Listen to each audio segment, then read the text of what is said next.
Good evening.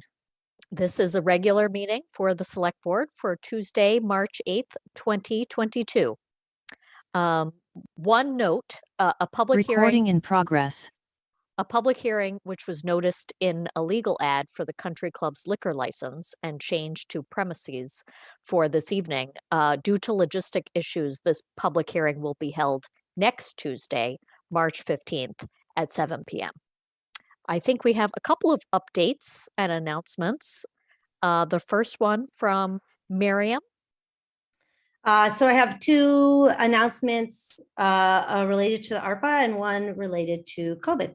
So in terms of ARPA, the ARPA grant cycle, we are dividing it into two. So about 20 million will be spent in phase 1 and about 20 million will be spent in phase 2. And we will be closing applications for grants for phase 1 Friday, March 18th. So if you plan to apply for the first cycle of grant funding, we need to have your application in by Friday, March 18th. Or if you want to make any edits to your existing application, Friday, March 18th is the last day we will consider that. The good news is if you miss that deadline, you still have the next cycle. So if you're not ready, we've got lots and lots of proposals to consider. So moving it on to the next cycle would not be a bad idea. The second is we have our first meeting of the ARPA subcommittee. John and I will be co-chairing, and that will be Friday at 2 p.m. And the link is posted. It is a public meeting, so please come listen in and listen as we hammer out the process for the next 6 weeks as we hopefully figure out how to spend this money in a very transparent and public engaged way. My third announcement is to let you all know that Health Commissioner Sigal Reese announced that the town of Brookline is lifting its mask requirement and making masks optional effective Saturday, March 12th. It's important to note masks are still required on public transportation, in healthcare facilities, and in congregate care facilities. And while indoor masking is strongly encouraged for those who are not vaccinated, indoor masking is strongly encouraged for those who are not vaccinated, individuals under the age of 5, individuals who have weakened immune system, or those at increased risk for severe disease. because of age or underlying medical condition. So the town of Brookline is lifting its mask requirement as of Saturday. This Saturday. This coming Saturday, March 12th. And the deadline for the ARPA grants is Friday, March 18th, because I'm telling you, as to say it 6 times, somebody's still going to be surprised. And hopefully we'll post that on the subcommittee website somewhere too, so people can see that. Great. Thank you so much for giving us an update on that. Raul? Thank you, Heather, and thanks for the update, Miriam. I just wanted to update folks. This weekend, the Brookline Commission for Women announced the 2022 Women of the Year in Brookline, who will be celebrated on Wednesday, March 23rd, from 7:30 to 8:30 on a virtual event. They are Dr. Laurent Lally Delibovi, Chobi Hoy, Kimberly Richardson, and Kate Silball. So really excited to celebrate those women and to thank them for all their work and contributions for the town of Brookline. Again, the Brookline Commission for Women will be celebrating them at their Women of the Year virtual event on Wednesday, March 23rd, 7:30 to 8:30 p.m. And there are details on the Brookline Commission for Women site. Thank you. Great. I see our Commissioner of Public Works, Erin Galentine. I think she wants to make us an update. Good evening to the Select Board. Erin Galentine, Commissioner of Public Works, and I am here to talk a little bit about seasonal roadway conditions.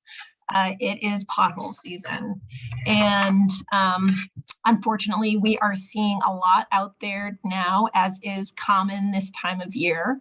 The majority of drivers today know what potholes are because they've experienced them at some point while driving in their neighborhood, on the highway, on any other road. These experiences are typically not positive memories for any driver and can be even more challenging for our cyclists and multimodal commuters. So potholes are places or spots on roads where the structural integrity of an area has failed or been compromised, leaving an uneven surface or hole in the pavement or roadway. They're created when the top layer of pavement and the material beneath, called the base or subbase, cannot support the weight of the traffic. So traffic, water, and weather play a key role in the formation of potholes. And I just want to talk about this cycle a little bit as we see this every year. So snow melt or rain seeps through cracks in the pavement and into that subbase. If the moisture cannot adequately drain away from the subbase, and this is why our drainage layer when we build our roads is so important, and soil underneath, it becomes saturated and soft. And also I'll say that we've talked in the past about crack sealing and what that looks like, but crack sealing is so important to try to prevent that water from getting through the pavement and down to that subbase. So the trap moisture is subjected to this repeated freeze-thaw cycles, which we've had a tremendous amount of over the last 6 weeks. And each occurrence, the expanding ice lifts and cracks the pavement more. The passing traffic weakens the pavement from the top, cracking it further. So as temperatures rise and ice melts, a void is left under the pavement, it collects more water, and then during the next freeze, that void enlarges. And finally, vehicles driving over the weakened pavement pound it until the surface breaks and collapse into the void below, thus creating a pothole. And our roads are tested every late winter and spring when these potholes suddenly start appearing what feels like everywhere. So what do we do about it? We have a pothole patching program.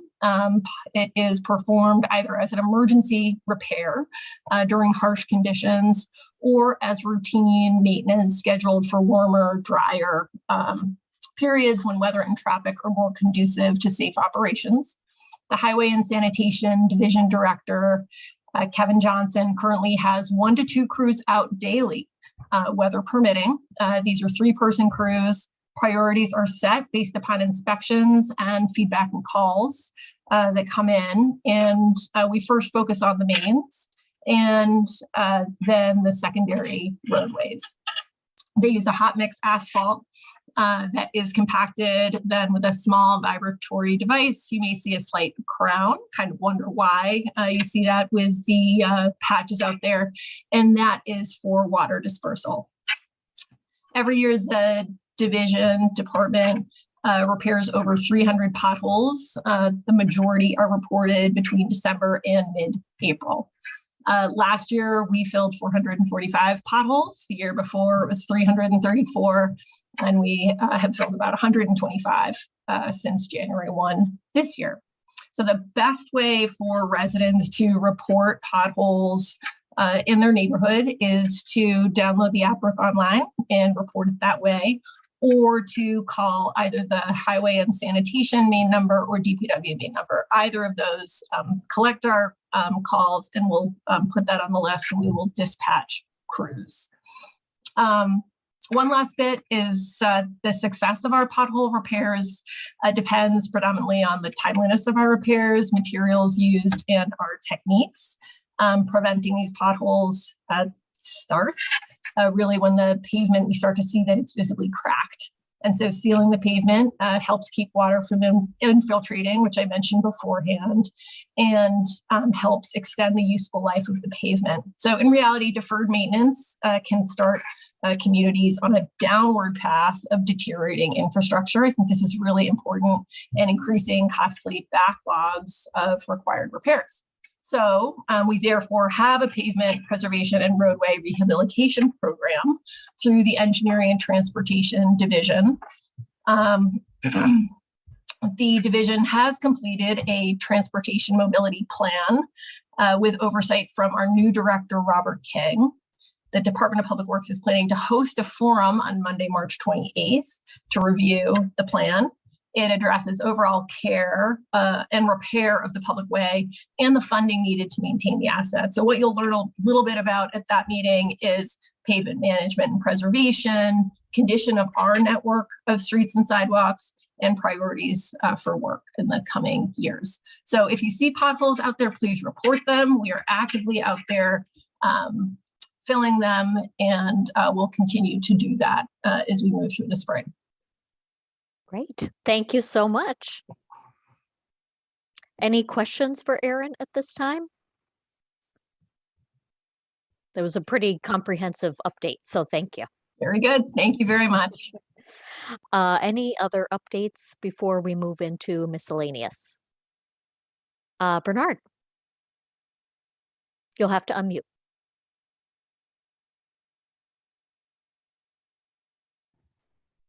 Okay.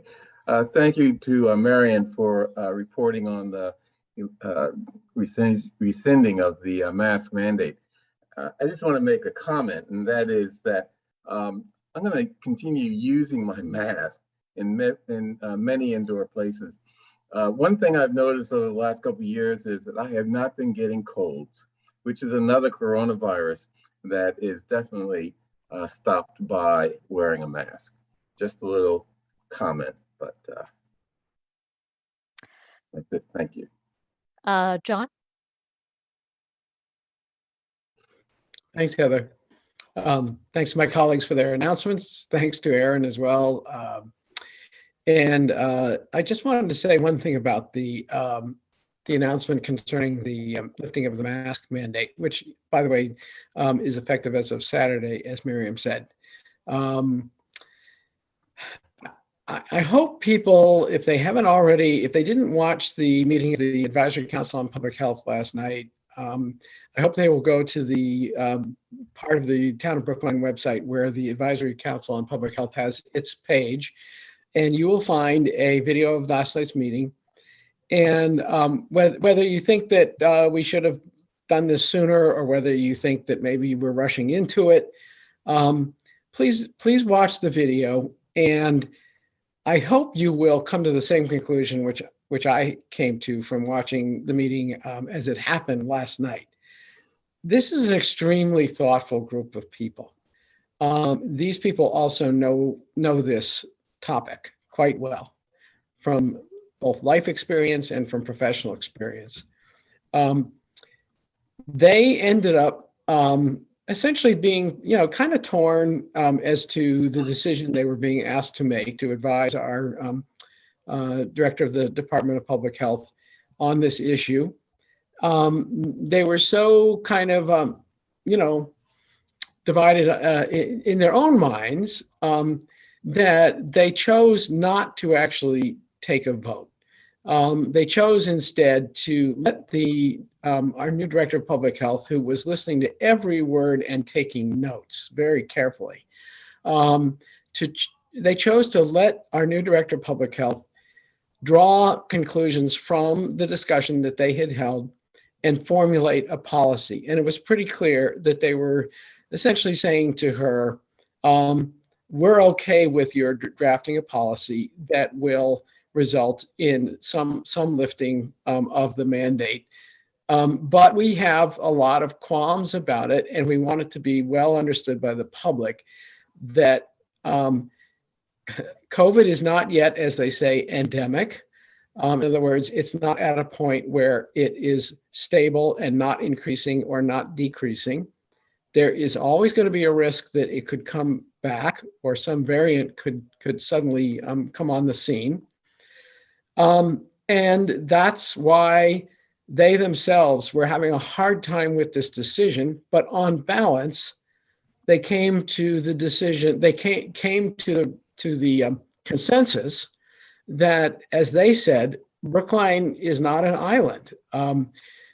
Whether they are totally comfortable with this decision or not, and they weren't entirely comfortable with it, it was clearly the decision that was called for in the moment because it's being made in so many other places. But please view the video if you have time.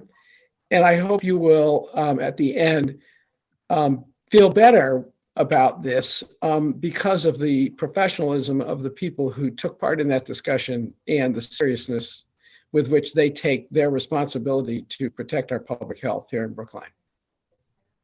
Thank you, John. I see a question in the Q&A about the mask mandate as it pertains to the schools.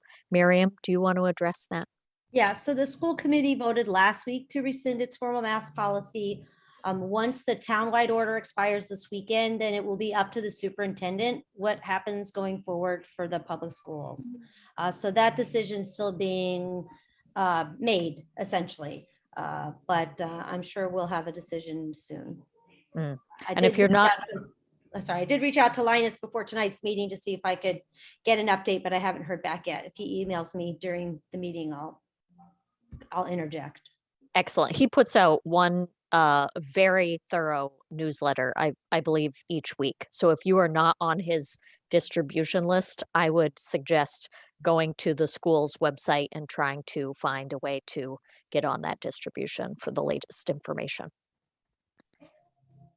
Excellent. Well, my vice chair reminded me that we have public comment before we go to the miscellaneous. So I'll turn it over to him. All right, well, let's get into it. Thank you everyone for joining us for public comment. This is an opportunity for us to hear your perspective on the issues in Brookline that matter to you. We do have a few rules I'd like to share. Each person speaking tonight is limited to 3 minutes. You don't need to use the entire time, but you may if you like. Please refrain from personal attacks and from addressing personnel issues during your comments. Members of the public sometimes raise questions during public comment. We may be able to provide a quick answer to a question, but are more likely to work with staff to get a more thorough answer and respond over email. We'll let you know when you have 30 seconds remaining, and when your time is up, please conclude your remarks at that time. If you have more to say, you're welcome to send an email to board members expressing your thoughts in greater detail. Devin, who's first on our list? At this time, there are 12 attendees, and no one has used the Q&A or hand raise feature to indicate they'd like to make a comment. Well, I like saying it anyway. Heather, back to you. Thank you. Let me know if Maya wants to make a public comment. Oh, I think she does. I do want to make the chair and vice chair aware that someone in the attendee list has raised their hand. I'm going to promote them now. Okay.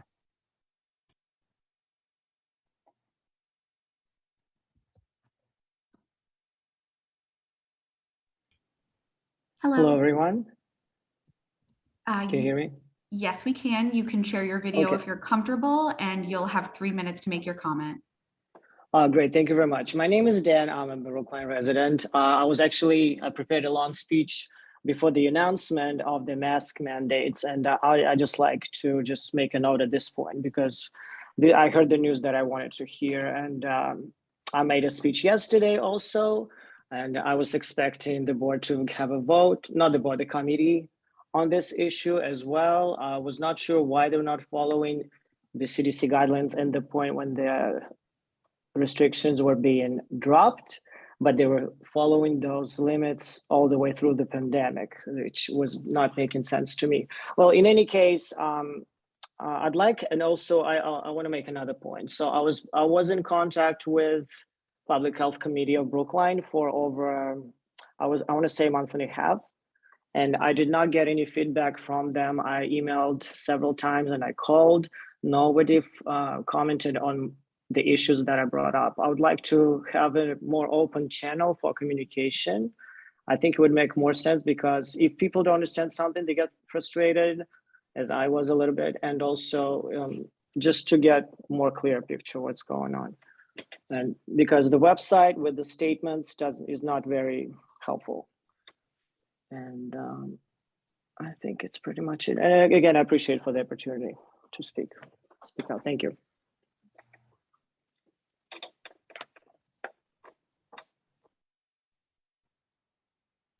All right, thank you. If there's no one else, let's move on. Great. Let's go to miscellaneous. The first item are meeting minutes from March 1st. Any edits or changes to those before I move them? Bernard. Yeah, I sent an edit to Kate to just add a comment I made about the homelessness task force. So. Got it. Okay. So with an update with that comment, I'll move meeting minutes from our March 1st, 2022 meeting. All those in favor? Bernard? Aye. Raul? Aye. John? Aye. Miriam? Aye. And the chair votes aye. The rest of the miscellaneous, I will read off.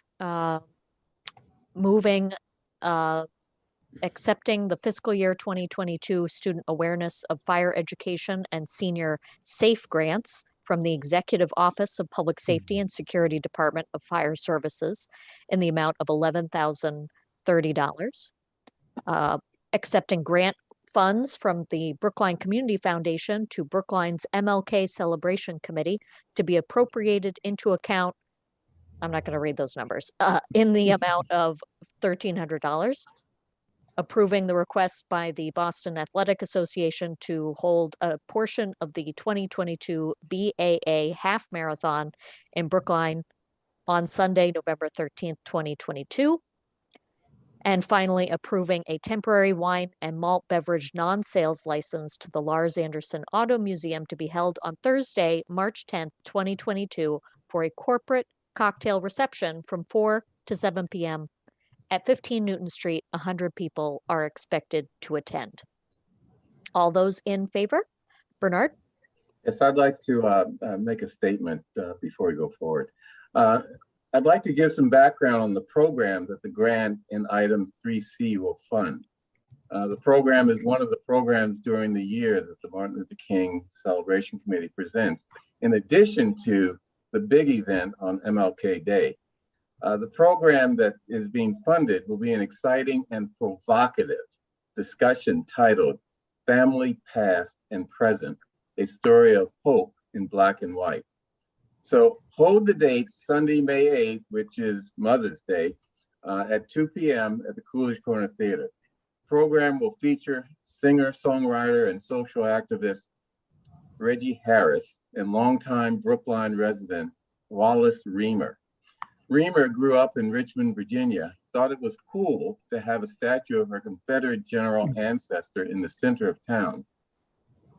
But as she grew older, and especially after having dinner with one of the 275 people that her ancestors or descendants of the person her ancestor enslaved, she changed her mind.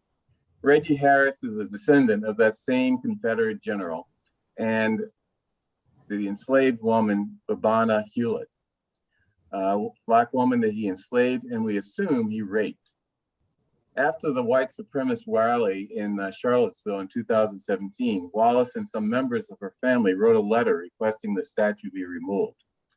But it remained until protesters dragged it down with a rope in 2020, which is something you may recall from the news. So anyway, this is going to be a very exciting program. And I thank the Brookline Community Foundation for helping us to put this on. It's one of many programs of the committee, all of which are available in videotape format on the committee's webpage on the town website. So thank you. Of course, thank you so much for giving us a little more context for that item. The vote is still open. So Bernard, how do you vote? Aye. Excellent. Raul? Aye. John? Aye. Miriam? Aye. And the chair votes aye. So our first agenda calendar item is remote meeting policy. Devin. Good evening, everyone. Devin Fields, Administrative Services Director from the Town Administrator's Office. And we have this agenda item in front of you tonight because we knew that the Advisory Council on Public Health would be meeting this week and likely lifting the mask mandate in some capacity, and thus giving us an opportunity to revisit the remote meeting policy, which was established in 2013. I sent a revised version of that for your review late this afternoon. And the reason we want to bring that before you is because while that policy was adopted, obviously COVID-19, the state regulations changed, allowing us to meet fully remotely for public bodies. And as many of you are aware, that provision has been extended to July 15th of 2022. So we have a few more months of that provision, and the state eventually could choose to look at that policy again before then. But the town has a policy that has been superseded by these state regulations. We would like to take an opportunity to sort of bring us into compliance as to where we are now and potentially use this as a roadmap moving forward for post-pandemic public meetings.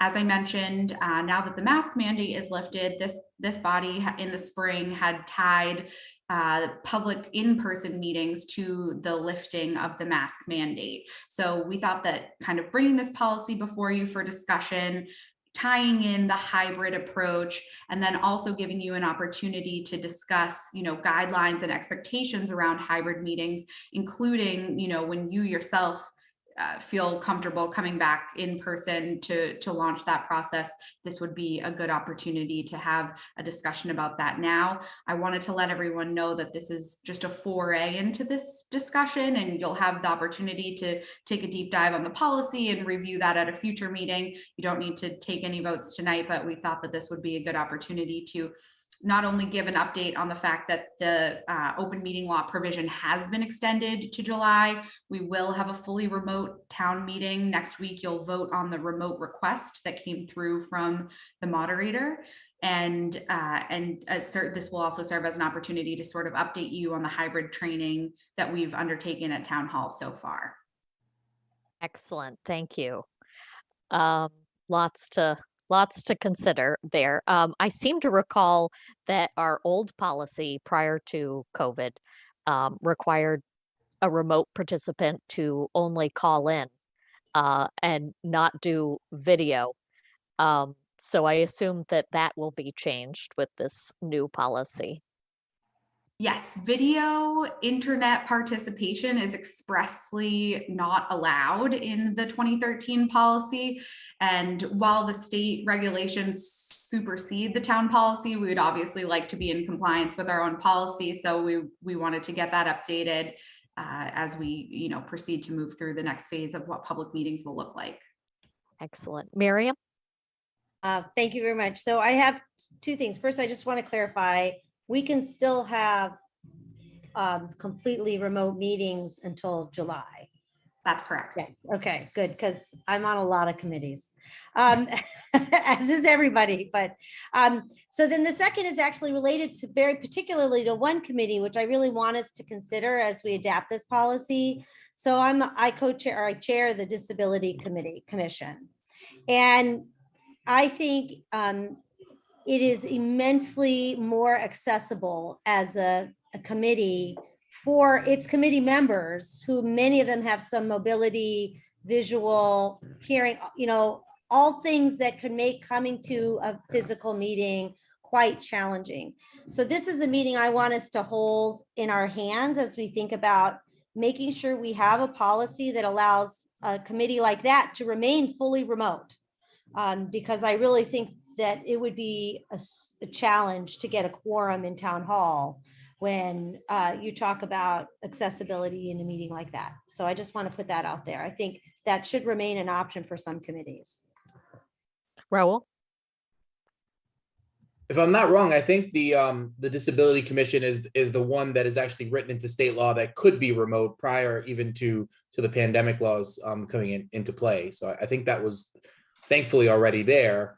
Now, the key is there are people with disabilities who serve or could potentially serve on other committees. So, extending or making permanent the ability for boards, committees, and commissions to meet members to meet remotely, I still think is an important thing for folks with disabilities that may be interested in serving on those committees.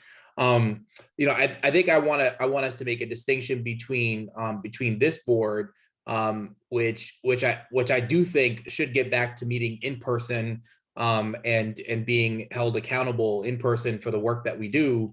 And many of the boards, committees, and commissions that help move our work forward and are, in many ways, we are also volunteers, but our volunteers from the committee to do this. One of the things I'm concerned about is, and I know we're not, I'm sure we're not going to do this, but potentially after that deadline this summer, if we lose the ability for committee members to meet remotely, is an exodus of volunteers from our boards, committees, and commissions who agreed to sign up during this remote period and who may not be willing or able, frankly, to make the commitment to meet in person if that is what's required of them. So I think as we think about this and talk with our own boards, committees, and commissions about it, but also as we advocate at the state level, I think it's really important for us to advocate that these provisions remain in place, because otherwise I do think we may lose a lot of volunteers who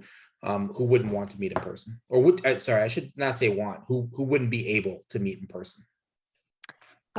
Mel, you had your hand up. I wanted to give you an opportunity to weigh in. Thank you. I think Devin handled it very well, but I just wanted to assure the board that we only have a certain amount of rooms that are going to be initially available for this technology. We did anticipate that the select board, would be interested in experimenting with this hybrid approach, and we think we've prepared our room especially for that purpose. We do believe that some training ought to be done before the board just jumps into it. I don't know if you remember the first meeting we ever had on remote. It was pretty rough. And although we've been testing this technology, I think it would be good for us to have a dry run.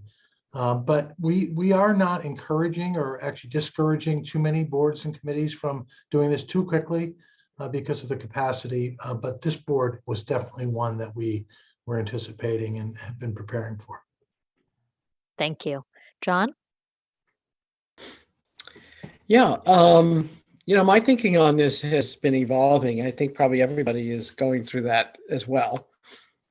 And it evolved a little bit further when I saw a report today based on a survey. And it was a survey by a very competent person who's involved in public surveying. And it was a survey of people's intentions as to whether they prefer to remain in the work from home mode or see themselves as ultimately returning to work in the office. And this is related to this whole question of whether we meet virtually or, meet hybrid or et cetera. I think we have to view everything kind of as a package. A significant change has taken place. It's going to affect decisions made as to, do you call people back to work, for example, at town hall, if in fact they are doing their job really well, maybe even better remotely, and would prefer to continue to do their job remotely. I think one of the guiding principles in all of this should be, let's not make this harder on ourselves. The old world was the old world. The new world is the new world. Everything has changed as a result of COVID. If there are things that we learned about how to do work that make it easier to do and make us more productive without costing us anything that is really, really significant in terms of what you get out of being in the office with other workers, then let's continue to, in situations where it's appropriate, allow for the possibility of people continuing to do their jobs remotely. Quick example, hiring by town hall. You want the best. You always want the best. There's a shortage of available workers right now. That affects every kind of level, including those with, a lot of expertise associated with them. If you can get the person with the expertise you want, but it happens to be someone from Maine, and that person would prefer to work from home, from Maine, has no intentions of moving to the Boston area, and you can't find anyone even closely comparable available in the Boston area, putting aside the question of whether that person would even have to come to work at town hall, why would you not take advantage of the availability of that person from Maine? So we're going to get a lot of advantages if we choose to take advantage from work at home situations. I think the same is true of meeting situations, and the whole question of when do they have to be in person and when can they be virtual. And I don't think we should give away any of the advantages that we have acquired through discovering how to do meetings virtually. And I just hope we'll keep some of those principles in mind. I know that we're going to have to be guided by what the state says we can and cannot do, but I think to the maximum, we should take advantage of anything that makes meetings easier, makes committees more productive, makes us more productive as individuals. Let's take advantage of it. Great. Bernard.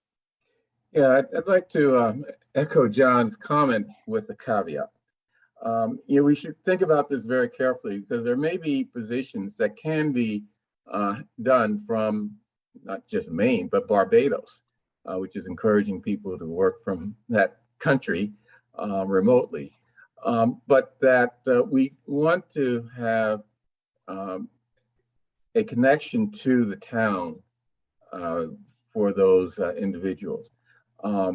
Being coming into town, seeing the town, seeing the residents, being in town hall, has a sort of psychological benefit in terms of commitment to the town's needs and interests, and viewing the problems that we have concretely as opposed to kind of abstractly.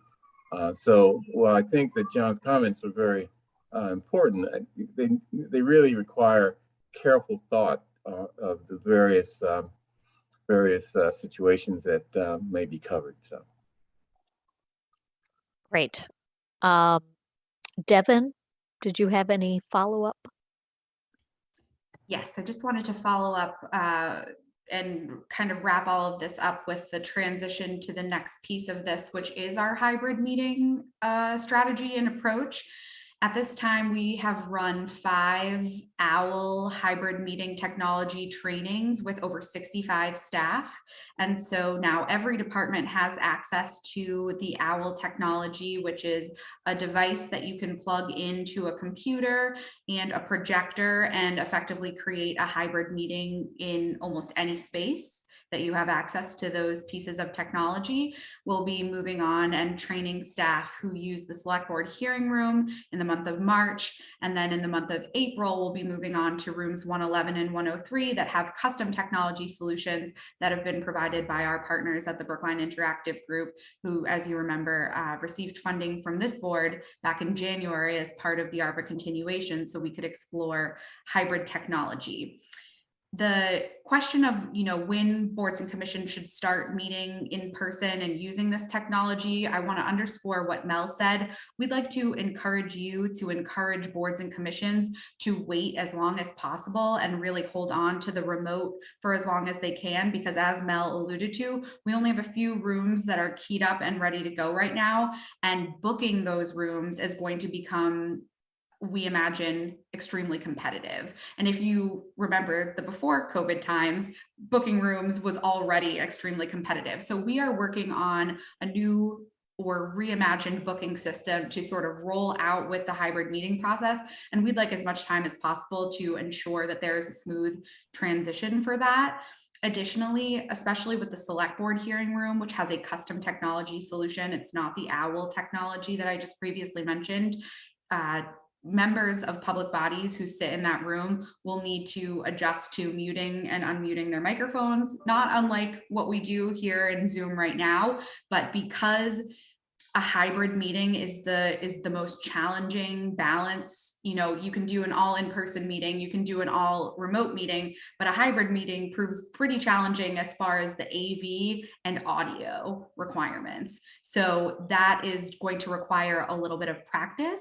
As Mel mentioned, we need to do a couple of practice runs with the select board before we think it's best for you all to go out there. And as I mentioned, we'd like to encourage boards and commissions to meet remotely for as long as the provision allows, and as their board feels comfortable. We're ready, and we'll certainly be ready for the warrant article that was passed in the fall town meeting regarding the hybrid meeting technology. We are in full compliance with that already.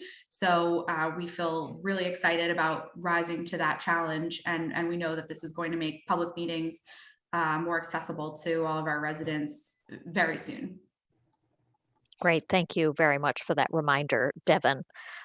So select board members, get into the habit of muting and unmuting yourself, because we will be in the same room and it will be very disruptive if we constantly get feedback because somebody is unmuted and two people are trying to talk at once. So even I will have to mute myself if I am not actively speaking. John, your hand is up. I didn't know if you still had a comment. Okay. Any other discussion? We could certainly talk about people's preference for timing. I'm thinking maybe in April we start to play around with this technology and maybe take a meeting back in town hall. Raul? I would say, I think we'll be ready to go. I think the key is, taking maybe direction from staff on when they feel the timing is right. I think we certainly shouldn't delay any longer than we need to, but Devin's been working on this for a long time, and I think probably knows as good as anyone when she feels we'll be ready. Absolutely. My only requirement and parameter is that everyone comes in for training. So we'll need at least a week to coordinate that, and then presumably could get you up and running in the next couple of weeks, as long as everyone's schedule allows. I think it makes sense to have at least all of you together for a training, and then if anyone needs individual support, exactly like we onboarded at the beginning of this process. We had one-on-one meetings with every select board member as we prepped for Zoom and got your at-home station situated, and this will be the exact same thing as we sort of re-enter and transition to hybrid. Great. So maybe I'll of course consult with Devin offline, but first meeting in April, we can maybe try to shoot for.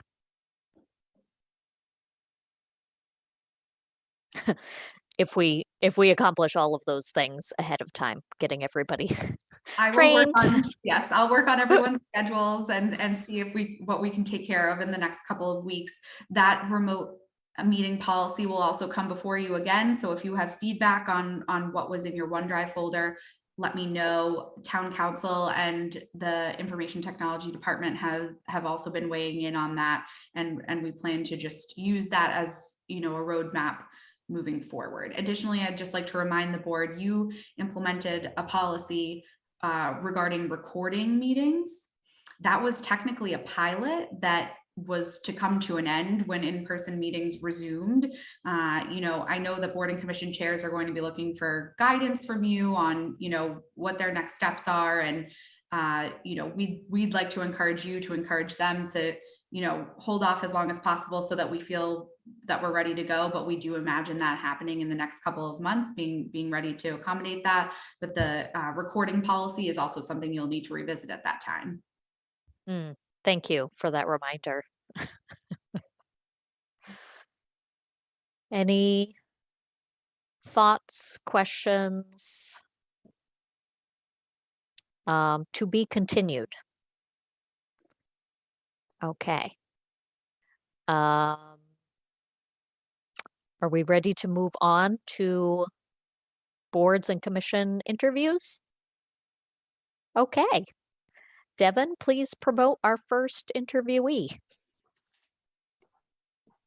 Chair, we just promoted Saul Feldman. Oh, great. Thank you, Kate.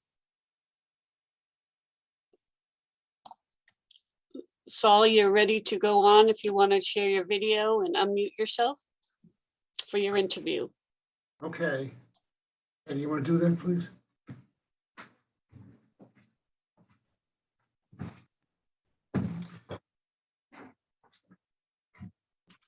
Okay.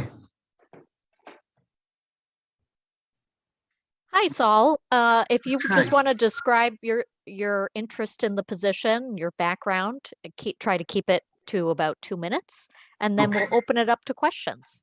Okay. Well, I've practiced law for many decades until my retirement in 2017. And I've represented buyers and sellers. I've handled tax abatements. I'm familiar with Chapter 40A. I'm active in the senior center, both the Council on Aging and the age-friendly cities. I'm also active at my temple, Temple of Ai Shalom. The town has been good to me, and I would like to give back. And I think my background in real estate, incidentally, I come from a real estate family. So it's sort of been in my blood all my life. And I think my background would make me a good member of the ZBA. And, Great. Short and to the point. I like it. okay. Miriam. Oh, you had your hand up. Sorry, that was That's okay. before. I'm actually looking at Saul's resume right now. So Excellent. So Saul, how did you find out about this opportunity vacancy? I believe I saw it in the tab. Yeah, I believe it was in the tab. It's been a while ago, but I think it was in the tab, and it's something that I felt that the town has been very good to me, and I felt that this would be a chance for me to give back to the town. And like I say, real estate's in my blood. I grew up in a real estate family. My late father was in real estate. We're originally from the North Shore, and I sort of followed him around, and I learned all sorts of things, like what an A&R plan was, and all sorts of other things. And I learned what land banking was, and it was always there. And I figured, that, as I said, the town has been good to me and to my wife, and I figured this would be a good chance for me to give back to the town. Incidentally, I'm familiar with 40A, and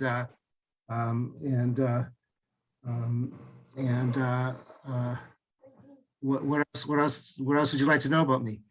Well, let's find out. John Van Scoyac? I would be remiss if I did not say hello to Saul Right. and to let my colleagues on the board know that I serve on the Age-Friendly Cities Committee with Saul, as he mentioned that he serves on that committee. We had a meeting just earlier today. Right. And Saul, I'm a fan.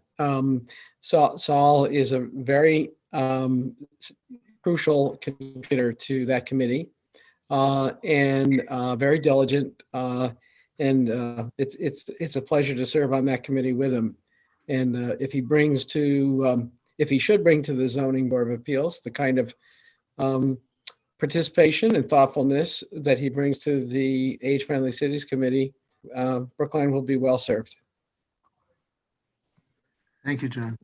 Saul, have you watched any of our Zoning Board of Appeals hearings? They can get quite heated and long. Yes, I know, but if I could just read something that I've been toying with, this you may see where I'm coming from. Sure. Yeah, zoning rules should be changed to allow developers more flexibility in building. For example, a developer should be able to build multifamily units either for sale or for rent on a lot.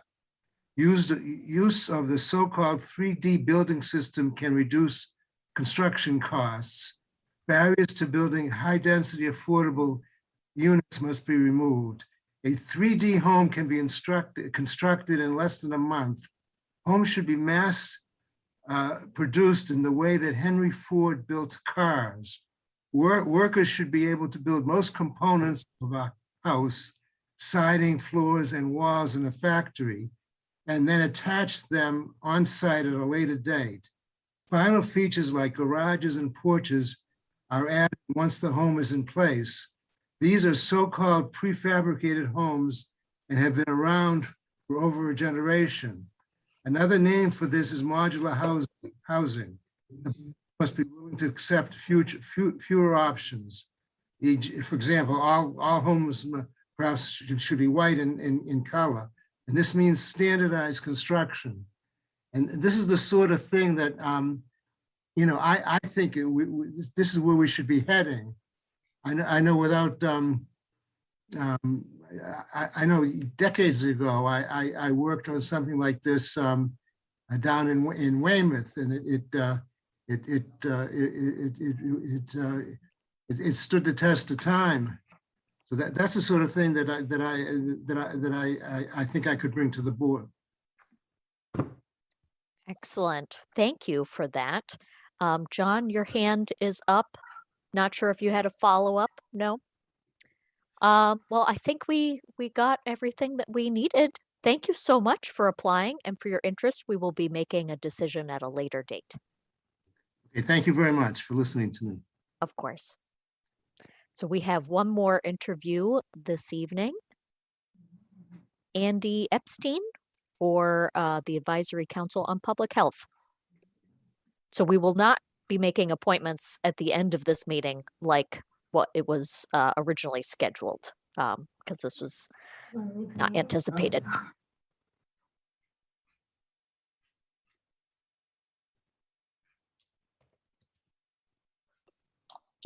Andy, you've been promoted to a panelist. You can unmute yourself and share your video if you'd like to begin your interview. And where is that? I can't, I'm having trouble. I see my name and a blank. Do you see a button down at the bottom that says share video? Live transcription. No, I need technical assistance. Pathetic. The host has asked you to start your video. Okay. There we go. Okay. Excellent. Hi. We see you. Hello. All right, good. I've been seeing you the whole time. It's like a one-way mirror for us. It is. It is. Um, Hi. Hi. So, what we usually do is have you introduce yourself, just say a little bit about yourself, why you're interested, why you think you'd be beneficial on this committee. Keep it under 2 minutes if you can, and then we'll open it up to questions. And people have my resume and the supporting documents, correct? Yes. Okay. So I'm Andy Epstein. I lived in Brookline for 41 years, raised 2 kids, Brookline High, have had big experience in terms of public health and clinical nursing. And so I'd like to use my expertise, which is quite extensive, to contribute to the town and give back. I'm happy there's a new health director. It could be an exciting time to relate to interdepartmental cooperation, because if you look at the social determinants of health, healthcare is not health. And so it's very varied, it's very complex. And I think we have the structure here in Brookline to do some innovative things. So that's all. Excellent. Well, I mean, you kind of opened the door. Innovative things. Do you have anything in mind? Sure. So you have the transportation department working and public works. You have the issue of climate change and health.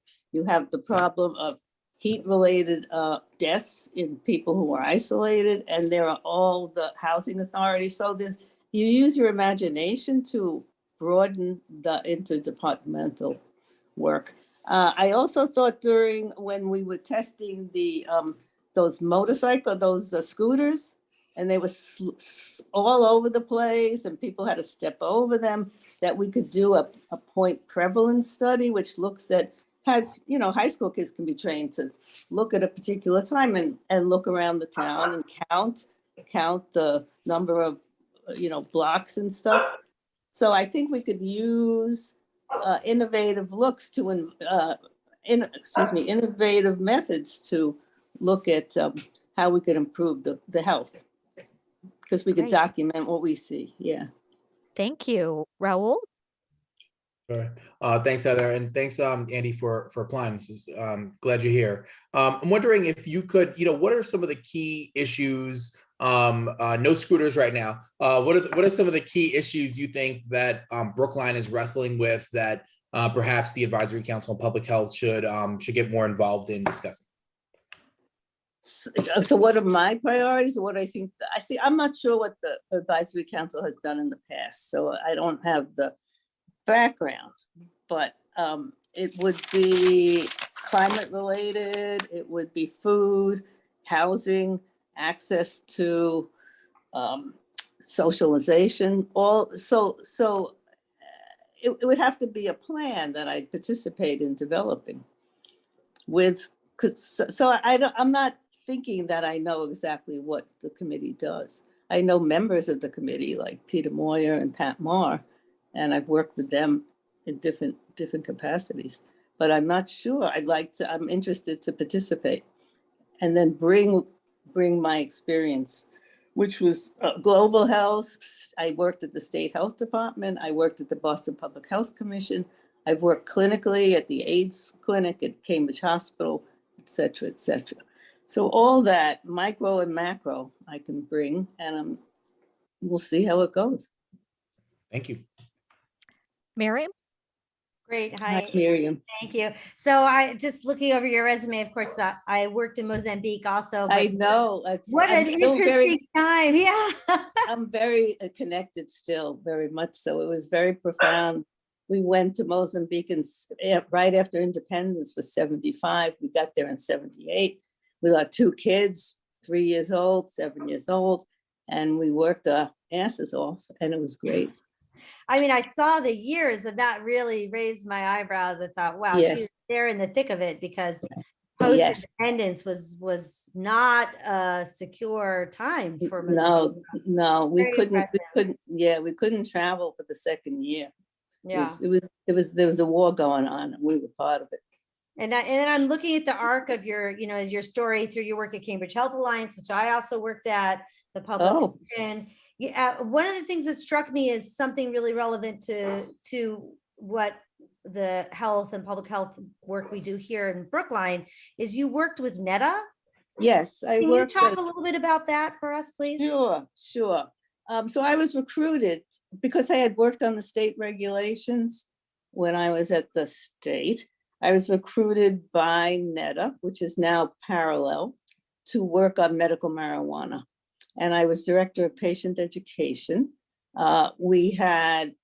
It was a startup really in this sort of large building, and we had a lot of issues to deal with. We served maybe 20,000 patients, and we got to know them. Now it is recreation. It's a different story. It's still okay, but it's not what it used to be. And it's a big corporate takeover of this industry. And I think that that's a very important thing to work on now. So I know all the people, I know behind the scenes, I know what happened, and we could see if we can come up with more social equity stuff, to say the least. Raul. Thank you.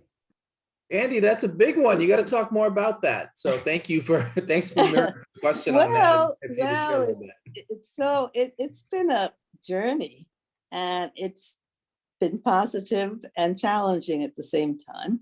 And I still really am excited about the positive use of cannabis for medical use. There's more and more research. It's a fascinating time for this industry, and it gives people a lot of comfort. It's not a cure, but it's really an important contribution to people's health. Where are you, Raul? Oh, there you are. Yeah, thank you very much. Appreciate it. All right. Excellent. Well, thank you very much for your interest, and we will be making a decision at a later date. Thank you, Heather. I appreciate it. Okay. Take care. Yes. Okay, our next calendar item is new election equipment. Our new town clerk, Ben Kaufman. Thank you, Madam Chair. Thank you to the board. This is a request from the town clerk's office for you to authorize the usage of new elections equipment. As you guys know, back at the May 2021 annual town meeting approved funds for purchasing of new elections equipment. After a long process requesting proposals and doing demos, we have settled on a contract with ES&S to provide the new voting machines going forward.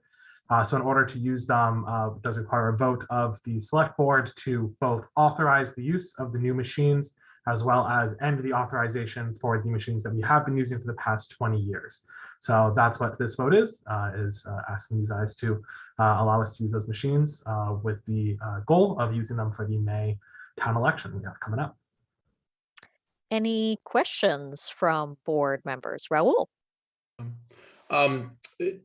So I have another question, but just on this, can you just talk to us a little bit about the difference between the machines, and is it just a matter of updating? Do these machines do something significantly better that the previous machines don't or didn't do? Just a little bit about what we're getting with the upgrade. Sure. So these are brand new machines. The machines we had before were about 20 years old. And as a result, there's a pretty major technological leap. They use a different system of scanning the ballots to ensure both a quicker result as well as a more accurate result, and is able to accommodate all types of marking utensils. It doesn't have to just be a ballpoint pen, but you can really mark it with anything. So bringing this standard up to the new version of voting machines that have become pretty consistent throughout the state is a big deal. The other big improvement on this is the reliability of these machines. The machines that we have worked great. We've had them for 20 years and they've been great, but they're definitely getting towards the end of their usable life. They actually stopped producing the machines in 2007. So trying to find replacement parts or replacement machines has become a large challenge for the town. I give a big shout out to Linda Goldberg, the former assistant town clerk, who had the foresight to purchase a bunch of extra machines when Boston transitioned over to their new machines. And we've been really working on that supply to make sure we're able to consistently run elections. So this transition to more reliable, more accurate, and faster machines is going to be a big upgrade. One of the big differences between the machine that we chose, there are two machines that are certified in Massachusetts to be used. And this machine was incredibly intuitive, incredibly user-friendly. The biggest concern when you switch to a new machine is the learning curve for the election workers themselves to know how they work. These ones had very easy startup, very easy to open up an election, very easy to address any kind of issues while maintaining the integrity of the machine itself. So we're very excited to have these new machines. When we did the demos, we actually brought in a couple of election workers so that they could get their hands on it. They're all very excited to have the new machines as well. Thank you for that. I really appreciate that. Just as a follow-up. All right, Ben, make me feel better about this election. We've got a brand new town clerk. We don't have an assistant town clerk. We're just done re-precincting and redistricting at the state level, right? But that's not involved in this anyway, but we just did re-precincting locally. We've got new equipment now. I don't imagine that what the state's wrestling with around same-day registration would be effective for our election anyway. So maybe we don't have to worry about that at least. Although that'd be a great thing if the state is able to pass same-day or at least election day registration. But I don't think that's going to happen for this May, right? What is your plan to make sure that everything is tested, that we, by the time election day or even early voting days come around, that we are running smoothly, that everything works? Give us that confidence, please. Absolutely. So we have been in the heat of election season since January is really when ours kick off, when nomination papers first become available. You're correct. We have a huge number of races, including 246 town meeting seats that will all be up this year. We do have while it is a benefit internally, I would definitely prefer, I think, to have the expanded early voting and mail-in voting options, but it is likely not going to be the case for this spring election. Even if the state were to authorize it in the next couple of months between now and the election, the lead time that we need to effectively run that is quite long. Interestingly enough, the supply chain issues that have been really impacting every part of the economy, one of the biggest things they've actually impacted is envelopes. And it has been incredibly difficult to find envelopes for a variety of reasons, even more so for the specialized envelopes we need for expanded mail-in voting. So we do plan on doing the regular absentee voting that we've offered before COVID over the counter and both mailing those in. But we have been working at this for a long time. We've already begun to do our outreach to election workers, who are people who actually work at the polls, well in advance of when we typically do it, and have been getting a very great response on that front. We've already been reaching out to some of our regular and consistent help who come in to help us run these elections. And they've already gotten in line. Some of them are already in our office working to make sure everything is good to go. With these new machines, they're going to be delivered at the end of March. Part of the contract includes that the company will be providing staff to help with training, both for my town clerk staff, but also for election workers. So we're going to have 2 rounds of that. And they also will have an individual on site in Brookline on election day in case there are any issues or anything with the machines, that they're able to help us out.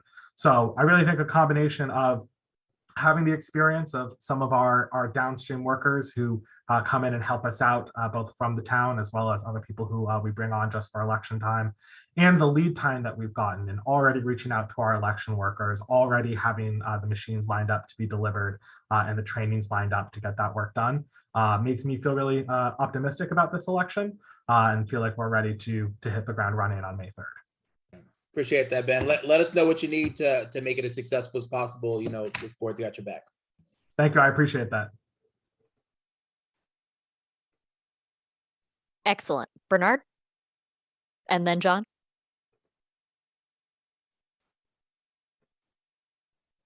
Sorry. Hey, glad to know that you're really preparing for this rollout. But when you say that delivery of the machines will be at the end of this month, it makes me a little nervous. That means like a month before the election. What's plan B if there's a breakdown in delivery for some reason, or breakdown in the actual final construction of the machines? Because one of the supply chain issues is computer chips that I'm sure are used in these machines. I mean, it's slowing down construction and delivery of automobiles. So I'm a little concerned that it may affect these machines. I mean,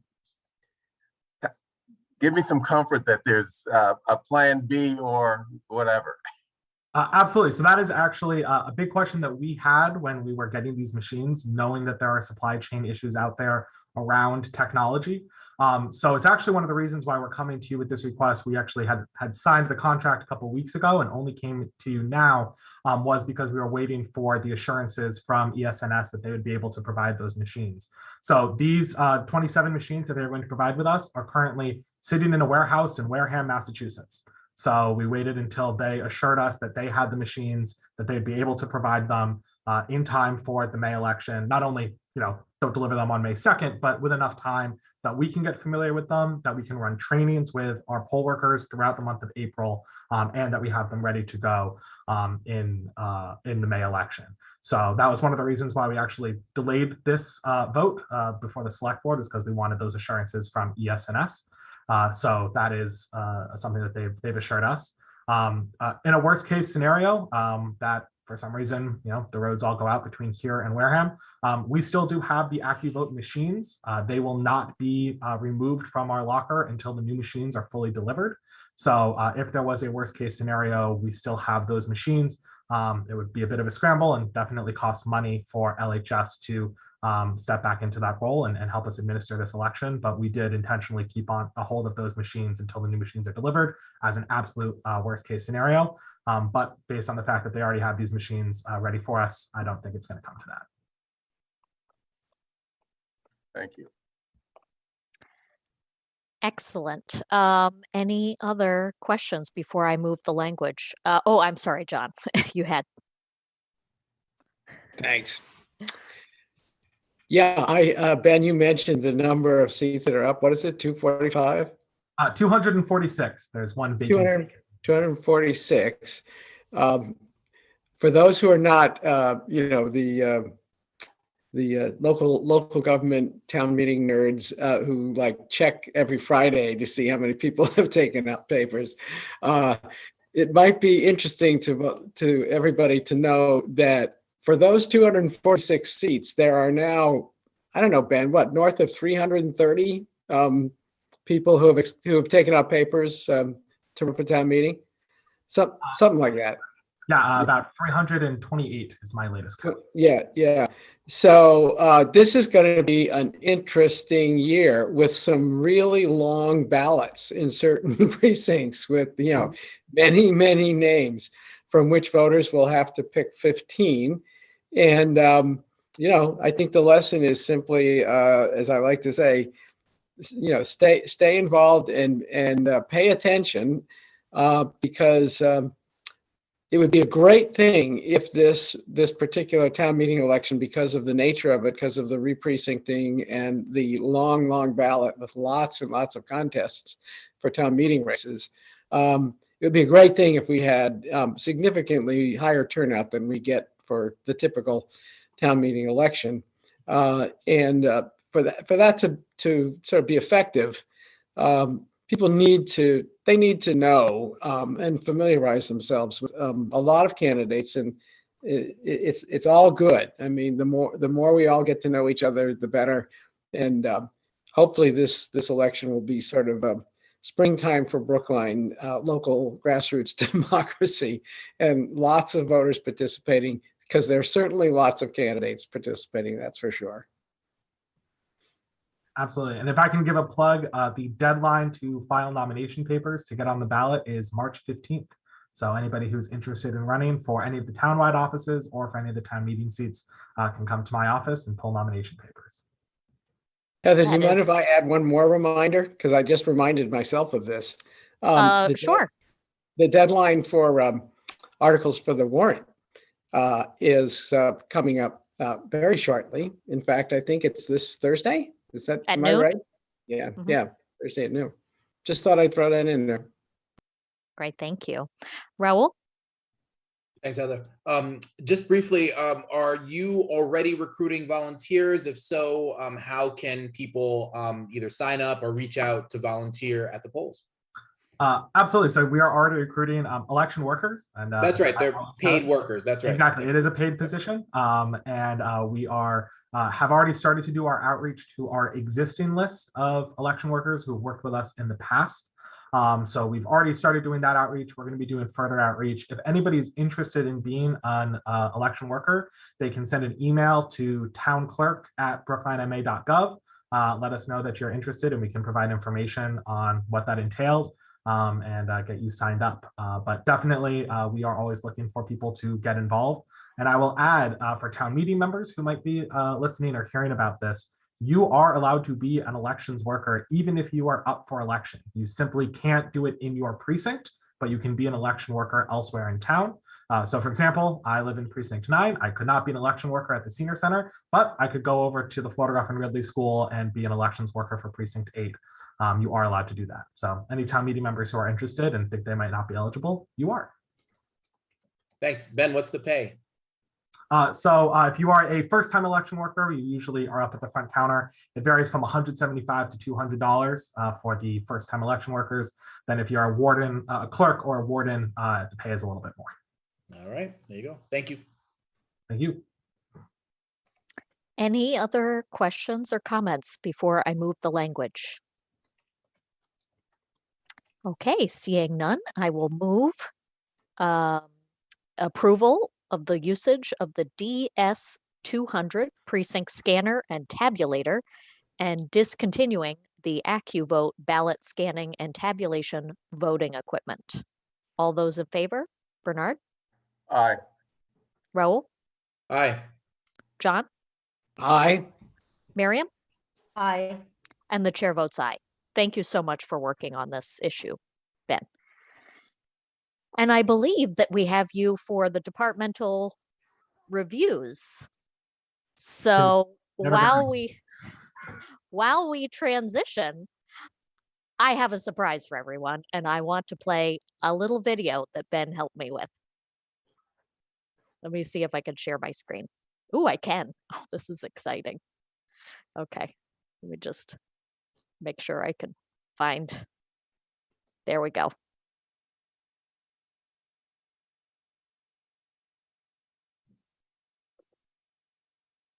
Okay. Can everybody see? All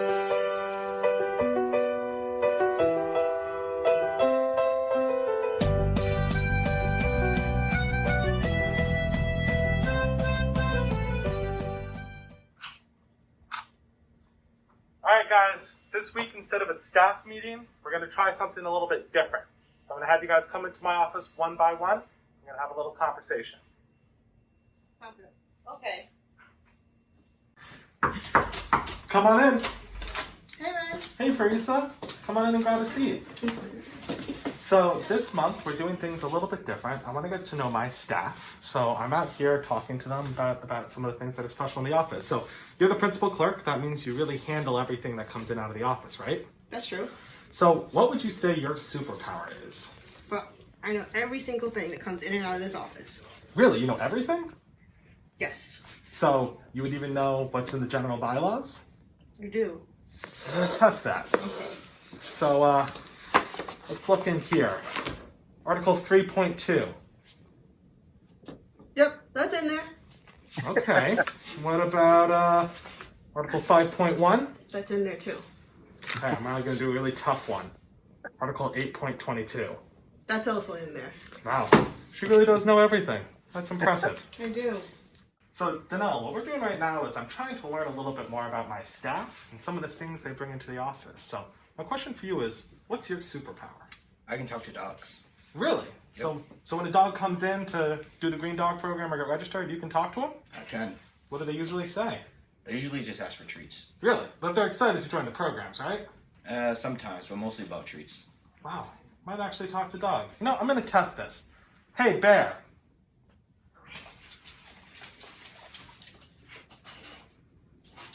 He wants a treat. That makes a lot of sense. Thank you, Bear. So, Alicia here has one of the most impressive powers in the office. She actually has the power of invisibility. Hey, Alicia, how's it going? By the way, I was looking for the copy of the warrant. Could you make sure that you get that to me today? That would be great. Thanks so much. So, you know, a lot of the work that we do here in the office, it's not seen. We might not know that it's even happening. So that's why Alicia's power is really so impressive.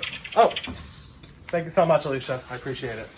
One of Catherine's best attributes is that she is one of the funniest and most smiley people in the office. No matter what circumstance, no matter how stressed out we get, she's always just smiling. I mean, look at her face. You can see all of the laughter that she has and the joy that she brings into our office.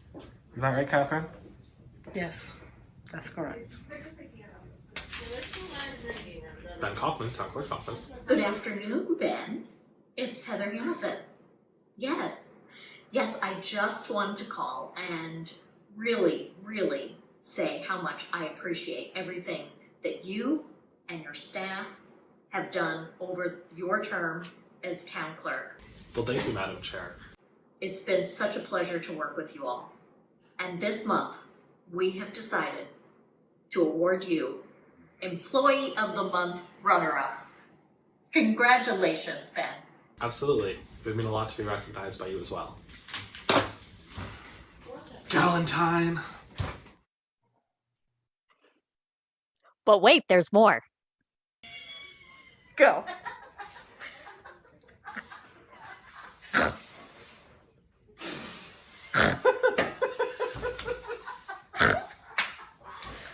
It's spreading.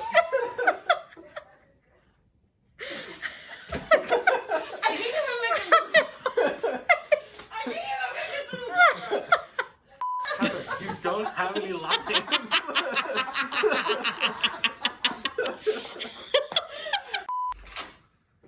Hey, Farisa, come on in and grab a seat. So, this month, we're doing things a little bit different. I want to get to know my staff a little bit more. So, we're asking people, what is your superpower? So, what's your superpower?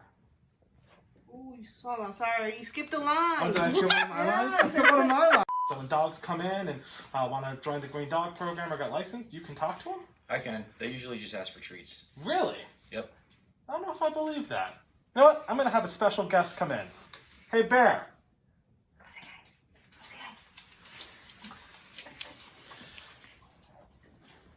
Bear, you got anything you want to say to Danelle? What was that? He wants a treat. Huh?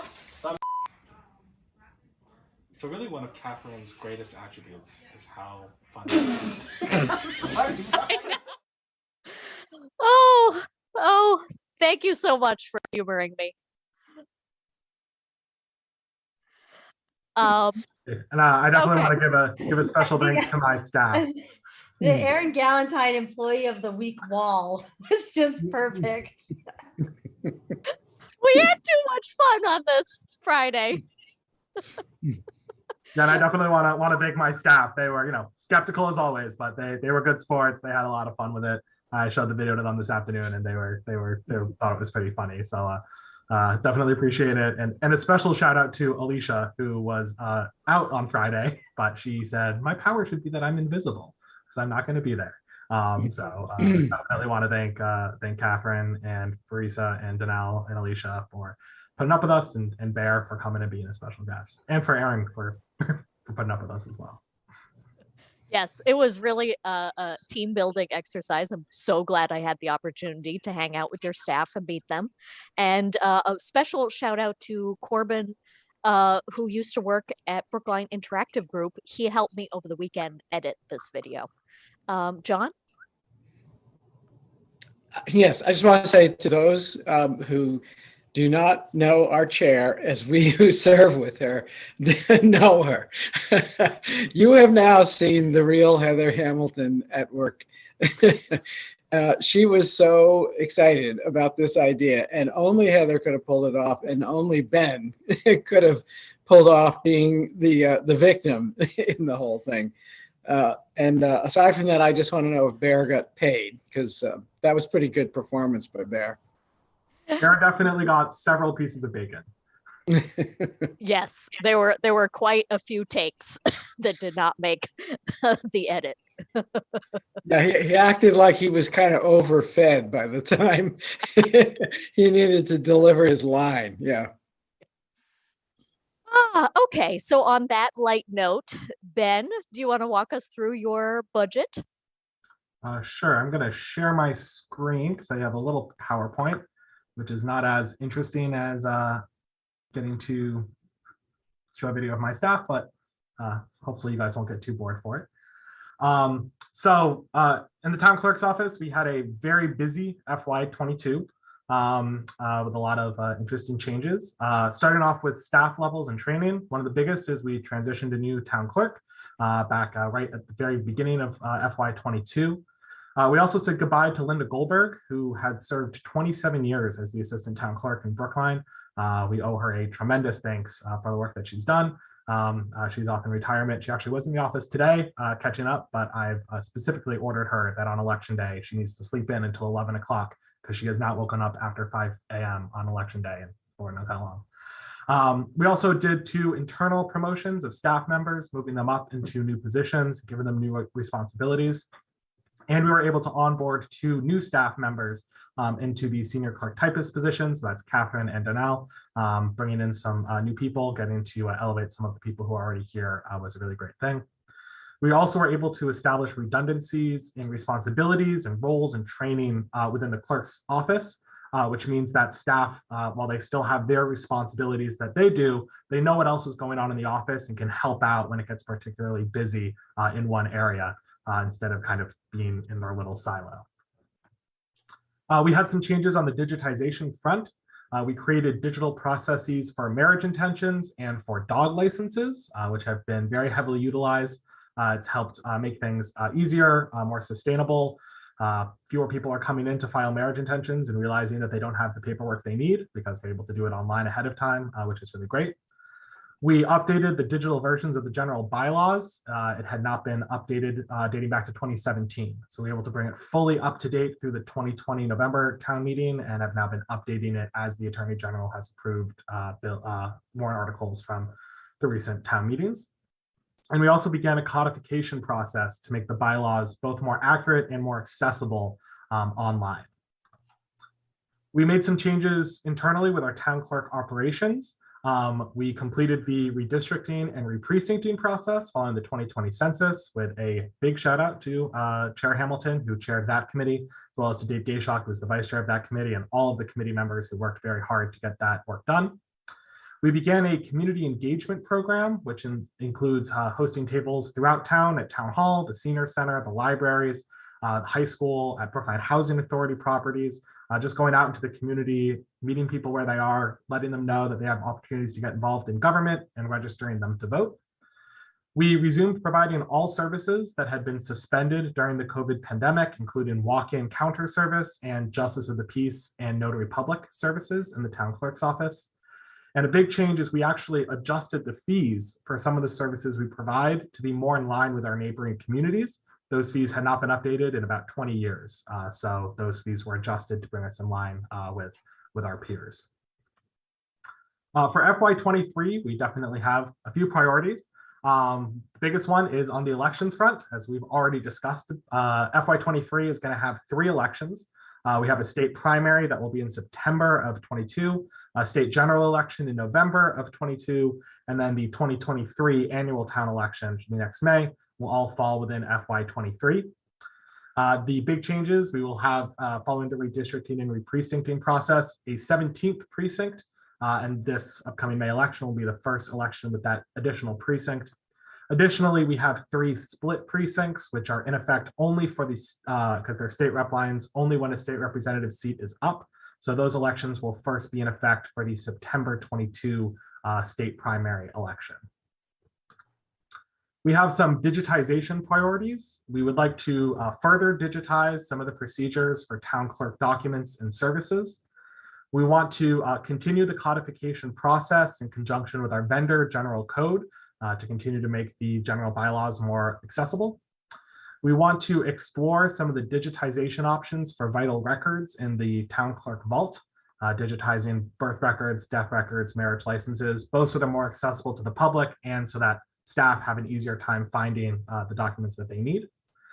We would like to resume credit card payment options at the town clerk counter. Our current system for accepting credit cards is woefully out of date. If we do decide to accept a credit card at the front counter, it takes about 15 minutes to process the credit card. We encourage people, if they would like to use a credit card, to do that online. They can request vital records online and pay with a credit card.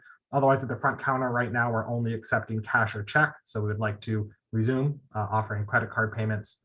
And we would like to explore a digital option for the annual town census. Right now, we mail out the census. People can scan it and email it back to the general inbox, which can cause a bit of chaos during the census when we are getting thousands of emails.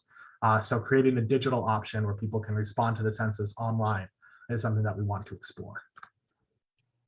For staffing and training, we would like to complete the hiring and onboarding of the new assistant town clerk. We also would like to complete upgrading the administrative assistant position to an operations coordinator who can take more of a lead role both on elections, but also on community engagement and project management. We want to continue cross-training procedures for all staff so that all staff know what's going on across the entire office.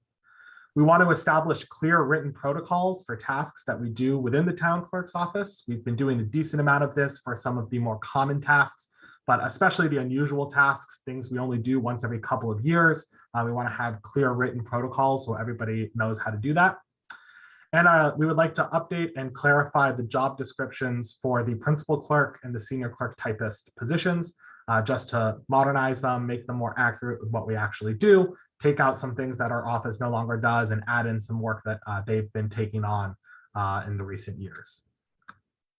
So our budget adjustments, you'll see reflect some of those priorities. The biggest adjustment you will see is related to elections, going from one election in FY22 to 3 elections in FY23 means we have a big increase in temporary full-time and overtime pay, which is related to the work that is done in the office during election season. You also see an increase in printing services, which is a result of additional mailings we send out related to elections, an increase in meals and receptions to pay for additional meals during elections, as well as other salaries, services, and supply increases that are related to those additional elections and the additional precincts that we are going to be running. You'll see budget adjustments as well. The permanent full-time salary was reduced a little bit because the town clerk and assistant town clerk, both myself and whoever the assistant town clerk becomes, are at a little bit lower on the pay scale compared to the longevity tenure of our predecessors.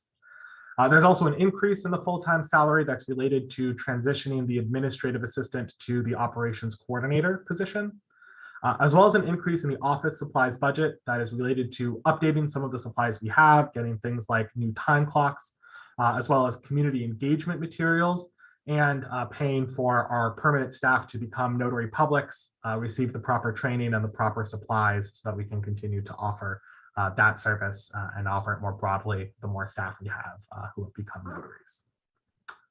So there were, I know, 3 questions the select board asked for us to prepare.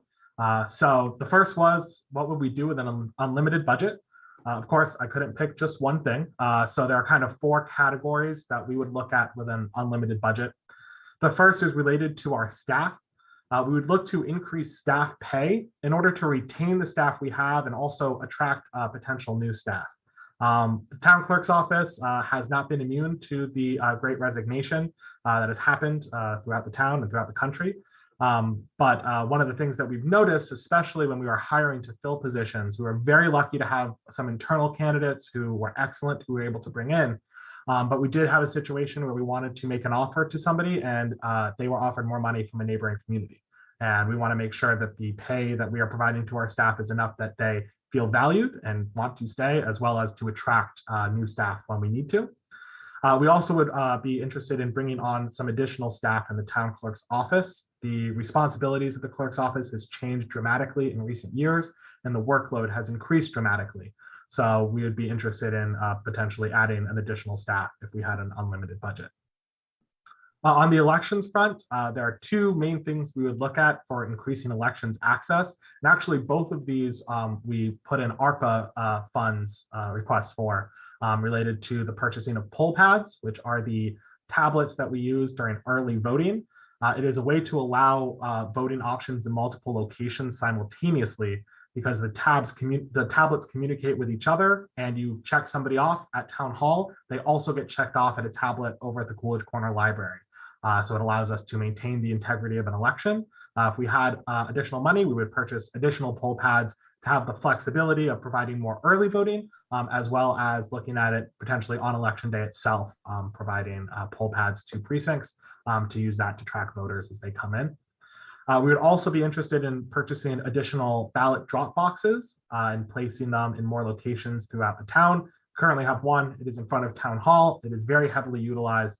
But for people who live far away from Town Hall, especially those who might not be very mobile or might not have access to transportation, it can be a burden to get to Town Hall. So if we can put them in more neighborhoods, that would be increase the access for voters. The third thing we'd be interested in is on the digitization front. We would be very interested in fully digitizing the records in the vault. We have a lot of them, and the more that we can provide access to them, it makes it easier for our staff instead of having to go and manually search through and pull books off of shelves, try to find a vital record. They're digitized, they can search it on their computer, find it very easily. Almost more importantly, find out if we don't have it at all so we can direct the member of the public to the right town hall or to the right person to get what they're looking for. We'd also be interested in digitizing some of our internal processes, with one of the top ones being the town census. And the final point would be to look at restoration. We have a lot of historic documents in the vault. I am a history nerd and a government nerd, so I love looking at them. And when you pull out a resolution that town meeting passed 7 days before the Boston Tea Party, declaring essentially war on the British, it is incredibly interesting. And I'm not the only person who should be able to look at that. So I'd be interested in restoring those documents and working with some of the organizations we have in town to make them more available to the public. That would both be working with the library or the Historical Society, but also reaching out to the John F. Kennedy birthplace. It's a National Historic Site, and we have John F. Kennedy's birth certificate in the vault. Looking at partnerships like that to share some of the really fascinating pieces of history that we have in our vault. The second question is, what were the biggest challenges over the past 2 years? The first challenge, I think, is a challenge every department had, and that is related to COVID-19. I think one of the differences with the town clerk's office is we did not close during COVID. Our town clerk staff has been here. They have not been able to switch to remote work. For a lot of the positions, the work they have to do up at the front counter, in the vault, with the state voting system, they can't do that from home. They have to be in the office.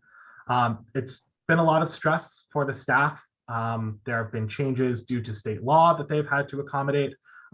There's been the simple, because other departments aren't here, people who are calling town hall keep dialing numbers and they eventually get to us and they're asking us to fix things for other departments, and they're frustrated if they don't get through to somebody else, or even if they don't get through to Boston. And that, I think, has been something that's been very difficult for staff. One of the big things I did when I started here was I required my staff to use their vacation time. I required them to take a break because they've been really going all out for a very, very long time. And I think they deserve the thanks of the town, of department heads, of voters, really of everybody, because they are a department that has not had the opportunity to go home. They have been staying here. They have been, risking their health, their safety, their family's health, their family's safety to ensure that this office continues to run, which is something that's really, really admirable. I think the other challenge has been related to town clerk turnover. The departure of the long-serving town clerk, it left a large gap in knowledge.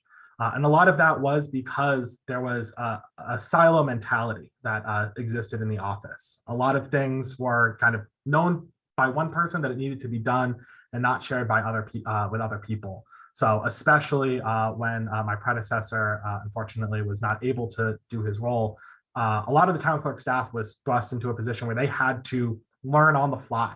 They had to figure out how to do things that they had never done, figure out how to do things they didn't know they had to do. And they did an incredible, incredible job. But it definitely has been difficult. There have been a lot of things that nobody knew needed to get done until we noticed, until somebody kind of was able to take a little bit of a closer look. And that's been a really, really big challenge. And one of the ways that we've been trying to address that is getting out of that silo mentality, letting everybody know what's going on. They don't necessarily need to know how to submit a warrant article to the Attorney General's office, but I want them to know how to do that so that if something did happen, there's still that knowledge exists within the office. And that's something that I think is really important. And I believe that staff deserves a tremendous recognition for stepping up and learning new things on the fly and doing a really, really tremendous job with that.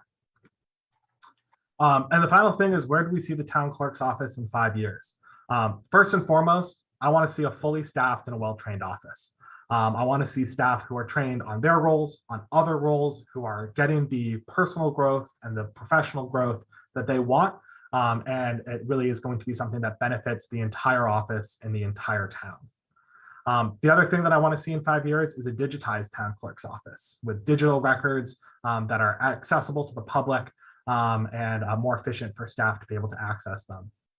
And the third thing that I'd like to see is increased elections access and participation. I think early voting and mail-in voting options, even though they are probably not going to be in effect for the May election, I do think they're going to be in effect for the fall and going forward. So seeing that increased access, making it more available to people throughout the town, as well as letting people know how they can become involved in town government. I think a lot of people don't realize how special it is to have a town meeting where you can go and you can vote on laws. And it's not, this mysterious, group of people out in the ether making decisions. It's your neighbors, and you can be a part of that, as well as other boards and commissions and ways that people can get involved in town government. We saw today 2 people who had applied to serve on 2 very, very important and impactful boards. And the more we can let people know they have those opportunities, I think the better the town will be for it. So that is my budget presentation. I'll stop sharing my screen and I'm happy to answer any questions. Great. Thank you so much, Ben. Raul. Thanks, Heather. And thanks, Ben, for that. I think that was very thorough. I appreciate it. I have 2 questions. One's more of a direct budget question than the other. The budget question is, assuming that the legislature gets its job done and the governor signs the Votes Act and all the provisions that are being considered right now, I imagine there may be some increased costs to what's in there. Is that baked into your budget right now? Or if that were to pass, would we need to think about moving more money into the budget to comply with that legislation? Sure. So some of that is baked in. We do usually go a little bit high, especially on the overtime expenses. That's usually where we, at least in 2020 and 2021, saw the most additional work. Was kind of this ramp up of processing 300 absentee ballots to processing thousands of absentee ballots. So some of that is baked into the budget. Some of it is not. Part of that is to see if the state pairs any decision with an increase in budgets to the Secretary of the Commonwealth's office to provide some additional financial support, as well as seeing what the final piece of legislation actually looks like and what that entails for us. One of the biggest costs would be capital cost of getting additional equipment and ballot drop boxes, which we did request in ARPA funds. So it is baked in some ways in this budget. Some of it is in ARPA and some of it is a wait and see what we get from the state and make a decision when it's a little bit more clear. Okay, very helpful, thanks. The other question was more, it's not a philosophical question, but it may seem like one, which is, do we have a meaningful democracy in Brookline, right? And what are we going to do to make sure that it's even more meaningful? Certainly, maybe what do we get, around like 20% of registered voters showing up in local elections? So that's people that are registered that vote in other elections, perhaps, or at least registered to vote, that actually show up in local elections. And that's a much smaller percentage of the eligible population in Brookline, certainly. There's got to be a point at which, let's say 500 people showed up to vote in the next election. We wouldn't say that's very representative and a mandate for anyone that gets elected. I don't know if 20% is either, but it's where we are right now. And so I'm wondering if we aren't doing enough, and I'm wondering what your plans are to do more to get more people registered to vote. And importantly, because we have lots of people registered to vote in Brookline, is them actually showing up and caring about these elections in the first place. If you were to, if there was an election between those people who are registered and don't vote and those people who are registered and do vote, those that don't vote would win in a landslide. That's how many more people are registered and don't show up in these elections. So I'm wondering if you're thinking about key metrics, if you've got goals set. Particularly, I don't have the data on this, but it would be a surprise to no one. Certainly that, folks who are underrepresented in all other elections are underrepresented in Brookline elections too.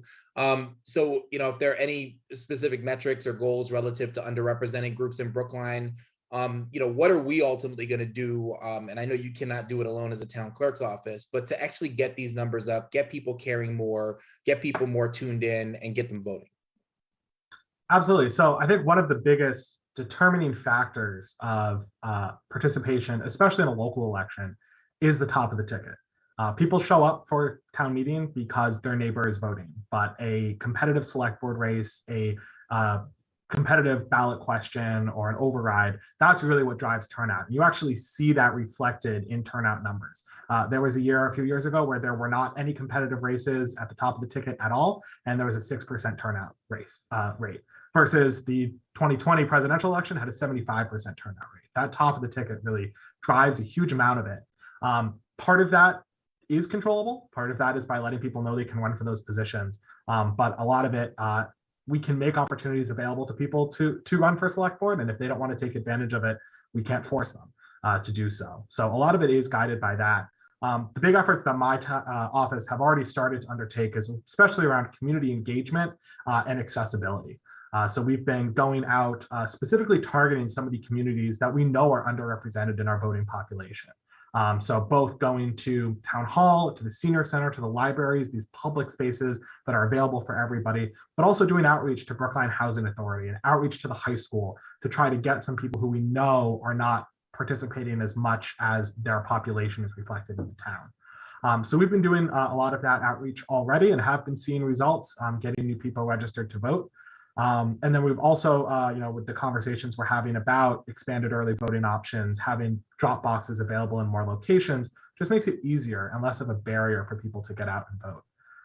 But I think the biggest thing that can be done really is done by the elected officials and the engaged people in town. Town meeting members talking to their neighbors and making sure that they get out and they vote is going to be far more impactful than them getting a letter from my office. So I think when you talk about the town clerk's office can't do it on our own, that's really true. And we rely on the work of people who are running, the work of people who are involved to get out, not only get themselves out to vote, but take their elderly neighbor and make sure that their kid who just turned 18 at the high school is registered to vote and gets out there too. So I think a lot of it is about making the opportunity. We can't force people to actually go out and vote, but we can make it easier for them to do so. And the more we can lower those barriers, the more I think we can increase access and increase equity within our elections. I appreciate that, Ben. I mean, what I would like to see more of is a plan developed with key metrics and goals. And as I said before, you can't do it alone. I think leadership on this would need to come from your office. And this board, I think too, but certainly from your office, it would be critical. I think if we just keep saying, we wish it was better and we want more, and we don't actually start setting goals for ourselves, and we don't actually put a plan into place, but we're going to be here 5 years from now, talk about how little, folks show up for these elections. Just one other note, and my term on the select board is just about to be over, and I'm not running for re-election, so I feel very confident saying this right now. Not having select board members who effectively are working a second full-time job, for some of the folks here that work a first full-time job, be paid for their efforts is certainly not helping getting people wanting to run for these positions. I know I ran for it knowing it was an unpaid position, and so that was important for me to do at that point in my life when I first ran for this office. But I don't know if I'd do it again today as an unpaid position in the place that I'm in my life right now. And I know that that's been a real barrier for folks. So it's not just about folks wanting to do it, right? There's probably plenty of people that would want to be in these seats and helping to make these decisions, but it's a significant barrier for people. And I wish, if it come, I don't know if it's coming back again, but I wish town meeting would finally pay the folks in these boxes for the work that they've been doing for this town and the school committee too. Miriam, and then John. Yep. Thanks. Ben, my questions are kind of, they piggyback actually under Raul's, and I'll just ask them both and then you can answer them both. So the first is, what Raul is talking about voter engagement. So, and I don't know what the rules are. So I guess I'm kind of hoping that you'll elucidate me a little bit, same day voter registration. Like, can your office fight for that, or is that considered advocacy? And if your office can, fight for that and, put that on, as Raul said, on your agenda, goal setting, like how do we really get the state to do same day registration or allow for same day registration? Do you budget for stuff like that, for that kind of advocacy work? Which I hope the answer is yes, but I don't know if you're even allowed to. So that's question number one. And see how I tied it into the budget there. And then the second question is actually, I would love if you could just give us literally a one-liner or two-liner on what you have submitted for your ARPA consideration. Obviously, we'll be looking at more detail, but it's just helpful for me to know, what's coming and why. Sure. I'll start with the first one if it's okay, just because that's a pretty quick one. We submitted 2 budget requests. One of them is for 6 additional poll pads, which would allow us to offer early voting at a total of 3 locations. So right now we do it at Town Hall. We would hope to also do it at the Coolidge Corner Library and at the Putterham Library. The second was a request for 3 ballot boxes. One of them would replace the one we have out front, which is just a spray painted mailbox. And then the other 2 would again be placed in front of the Coolidge Corner Library and the Putterham Library. So those are the 2 ARPA requests that we did submit. Assuming the state doesn't allow for the expanded options for May, we'd be looking at those in September. So knowing the timeline that ARPA, the review committee is working on, do not feel stressed out about it needing to be for May 3rd. In terms of your second question, it's a really sticky area, and there are kind of 2 ways that it's sticky. The first is for me personally, as somebody who has transitioned from the state legislature to town clerk, I'm actually have a 1-year lobbying ban, which prevents me from doing any advocacy work at the State House on anything. So that is one issue. The second issue is the town clerk's office tries to maintain neutrality on all issues that are being discussed in the town and at the state level. So we do maintain neutrality. There is a organization of town clerks, the Mass Town Clerks Association. They do lobbying efforts on this on behalf of town clerks' offices. And they are usually the people who do most of the outreach. Internally, our policy on everything from what comes before town meeting to what goes before the federal government is that we maintain neutrality. It is our job to implement what decisions are being made by town meeting and by the legislature. So right now we are not doing any advocacy, and I wouldn't expect our office to wade into that. But if the legislature did choose to implement same-day voting registration or election day voter registration, we would be ready and willing to go to implement it, whatever they decide. Thank you. That's very helpful. John?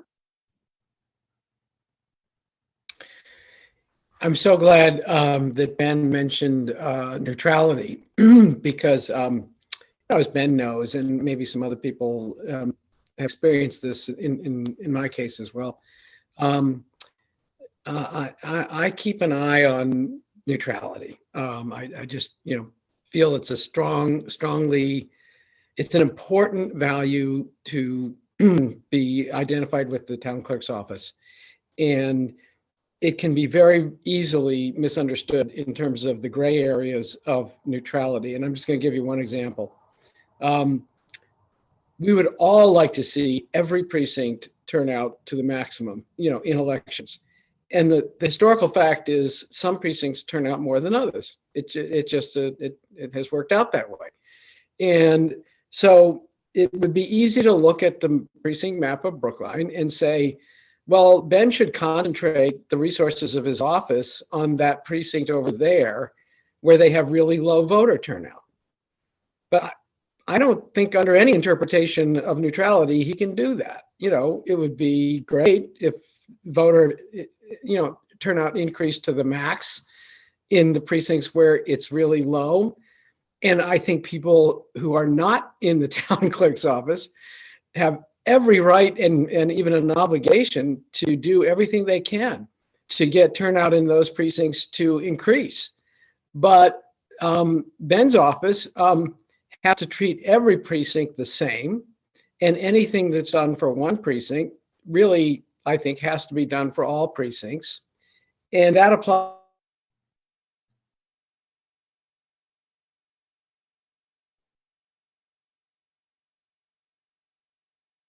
Did John just freeze? Yep. Okay. Let's give him a second. Give them more access to mail-in literature, so that it eases mail-in voting. Mail-in voting was pretty much a brand new thing when COVID hit. And of course, we all wanted to make sure it was used as much as possible by as many people as possible. But I don't think the town clerk's office, and I think this was well understood within the office at the time, can decide, so we'll target certain buildings and leave out certain other buildings for materials on how to do mail-in voting. You can't do it. So I hope nobody ever misunderstands if Ben has to say no to an outreach effort. The only reason that I'm sure he would ever say no is if it's not one that he can do equally across the board everywhere in town. And he cannot be selective about the job of voter outreach, which is a very, very important job of the town clerk's office. End of speech. Miriam?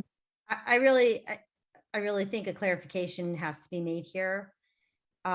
Neutrality applies to advocacy and activism, and voter turnout is in fact squarely in the wheelhouse of the town clerk's office. And it is perfectly acceptable for the office to say we have low voter turnout here, and we have high voter turnout here, so we're going to concentrate on increasing voter turnout where it's low. That's a part of the town clerk's job. That is nothing to do with neutrality. Neutrality has to do with advocacy and activism. These are different terminologies. They have different applications. So I just think that's a really important distinction, because otherwise you're implying that the town clerk shouldn't be doing what in fact the town clerk should be doing. So there, I've said it. Bernard? Yeah, I sort of disagree with you, Marion. Town clerk, I mean, I think Ben said the reason why there's low voter turnout is what's at the top of the ticket, but also what is relevant to a voter. And what is relevant to a voter is really our job to articulate, not the town clerk's job.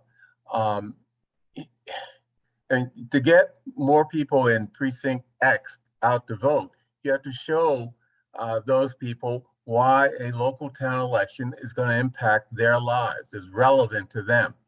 That's a political question that it's our responsibility to do. I don't want the town clerk's office to do that. I mean, think about that in the context of some of our southern brothers and sister states. I mean, it's just, it opens up problems that I think could come back and bite us on the behind. So, my view. Well, we're kind of wading into a non-budget discussion, and we have two other departments to go through tonight. I think we all have our opinions on where the town clerk should fall on this matter. And if you want to reach out to the town clerk and find out what he is comfortable doing, I think that is a question that you should have with him directly. Anything else for Ben before we say good night? Okay. Thank you so much, Ben, to your staff as well for humoring me. It was fun. Thank you, Madam Chair. We'll do Parks and Rec next year. Yes. Okay. We will. Okay, so moving on to Town Council's office, I see John Buchheit.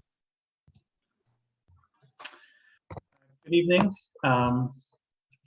Chair Hamilton, Select Board members. So I'll just launch into my presentation here. Is that appropriate? Unless you have a video.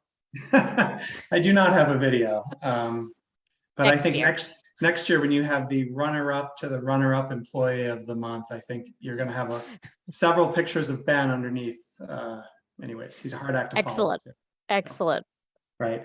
Okay. Well, thank you for the opportunity to allow me to present the legal department's budget. My name is John Buchheit. I'm an associate town counsel at the legal department.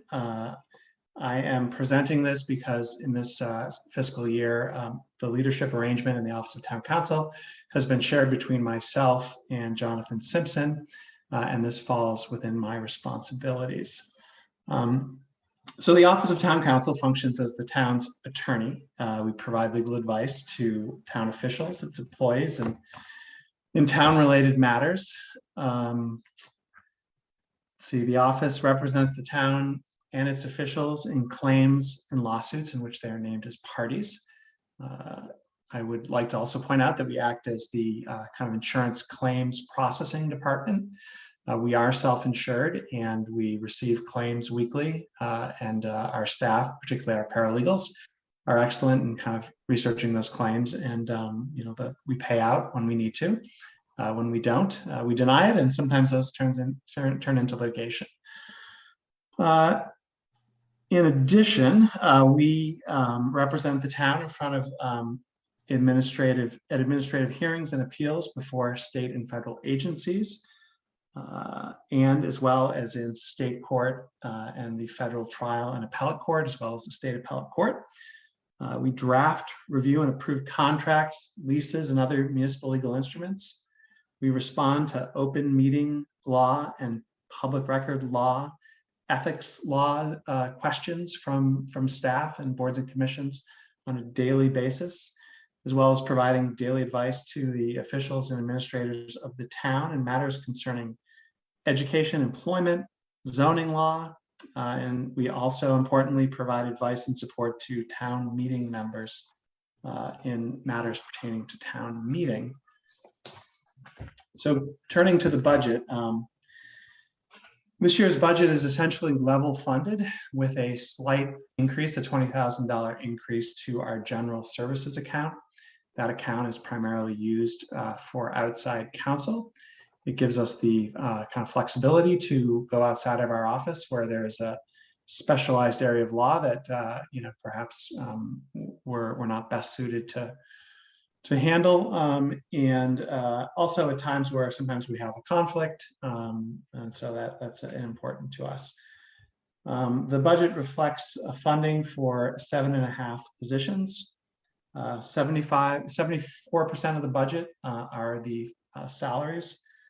14% of the budget is the outside counsel budget. I would like to point out that the budget, you know, without the $20,000 increase to the outside services account, the budget does reflect the 10% decrease that we were asked to take when COVID began, when we anticipated that revenues would be down. So I just wanted to point that out. And I also want to point out that even with the additional $20,000 to the outside counsel budget, it's still historically low. I think in the previous 6 years, we average around $210,000. This year's outside counsel budget is $155,000. Okay, turning to the 3 questions. So I think the first question was, what have been the biggest challenges in the past 2 years? And there are 2 things that have been particularly challenging for our office. I think the first one is the several civil rights lawsuits and complaints that we've had to deal with. That's been a lot of work. It's been difficult navigating this area. The second challenge we've faced has to do with large public records requests, as well as document production requests and litigation. So those have been, over the past 2 years, our staff has spent what we think is an inordinate amount of time responding to these, and we're looking for ways to be more efficient in this area. So getting to the second question, which is where do you see the department in 5 years? And this sort of relates to the challenges, particularly the last one I just mentioned. We're very interested in acquiring some technology that would help us to better address, I guess, the proliferation of paper in our office, and to better respond to public records requests and litigation document requests. In 5 years' time, we'd like to see our office moving towards a paperless office.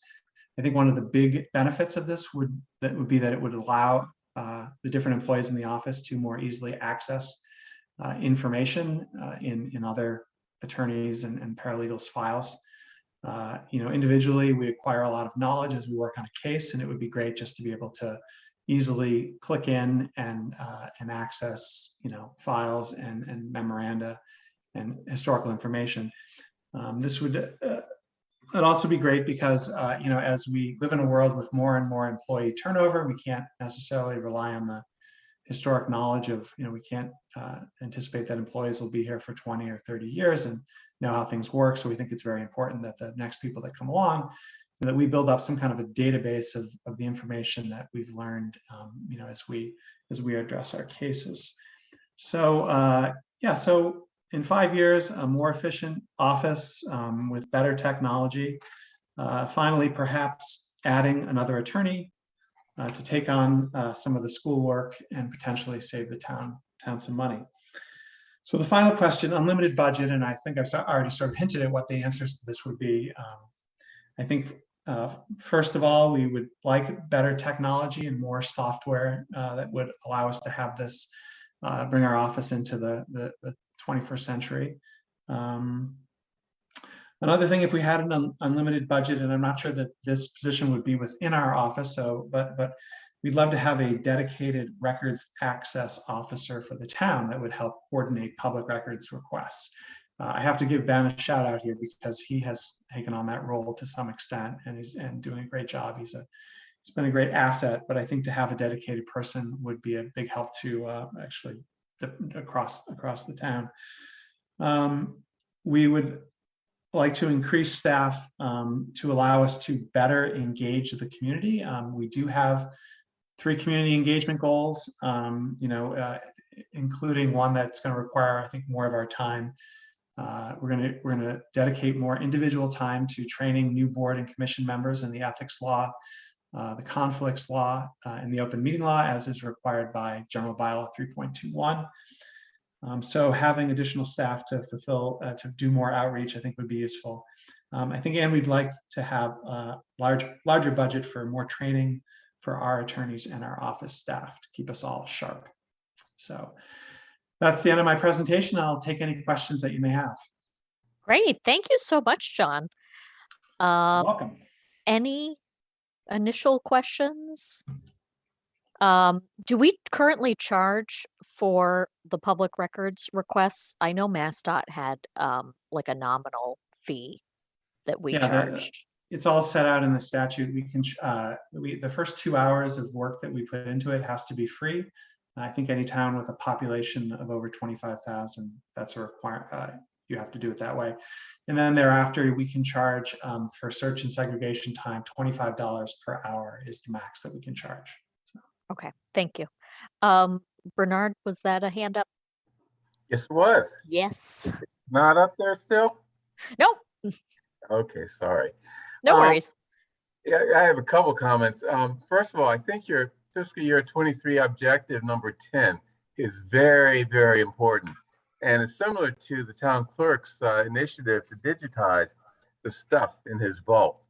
Now, you're not talking about digitizing stuff, but you're talking about pulling together and putting, maybe digital, putting documents that a lot of people know about, but those documents are filed away in their brains. And when they leave, we lose the documents because it's very, very difficult to find, policy of the select board or other document that has historical significance and sometimes becomes important, in our work. So, and I just think it's important to maintain our historical records.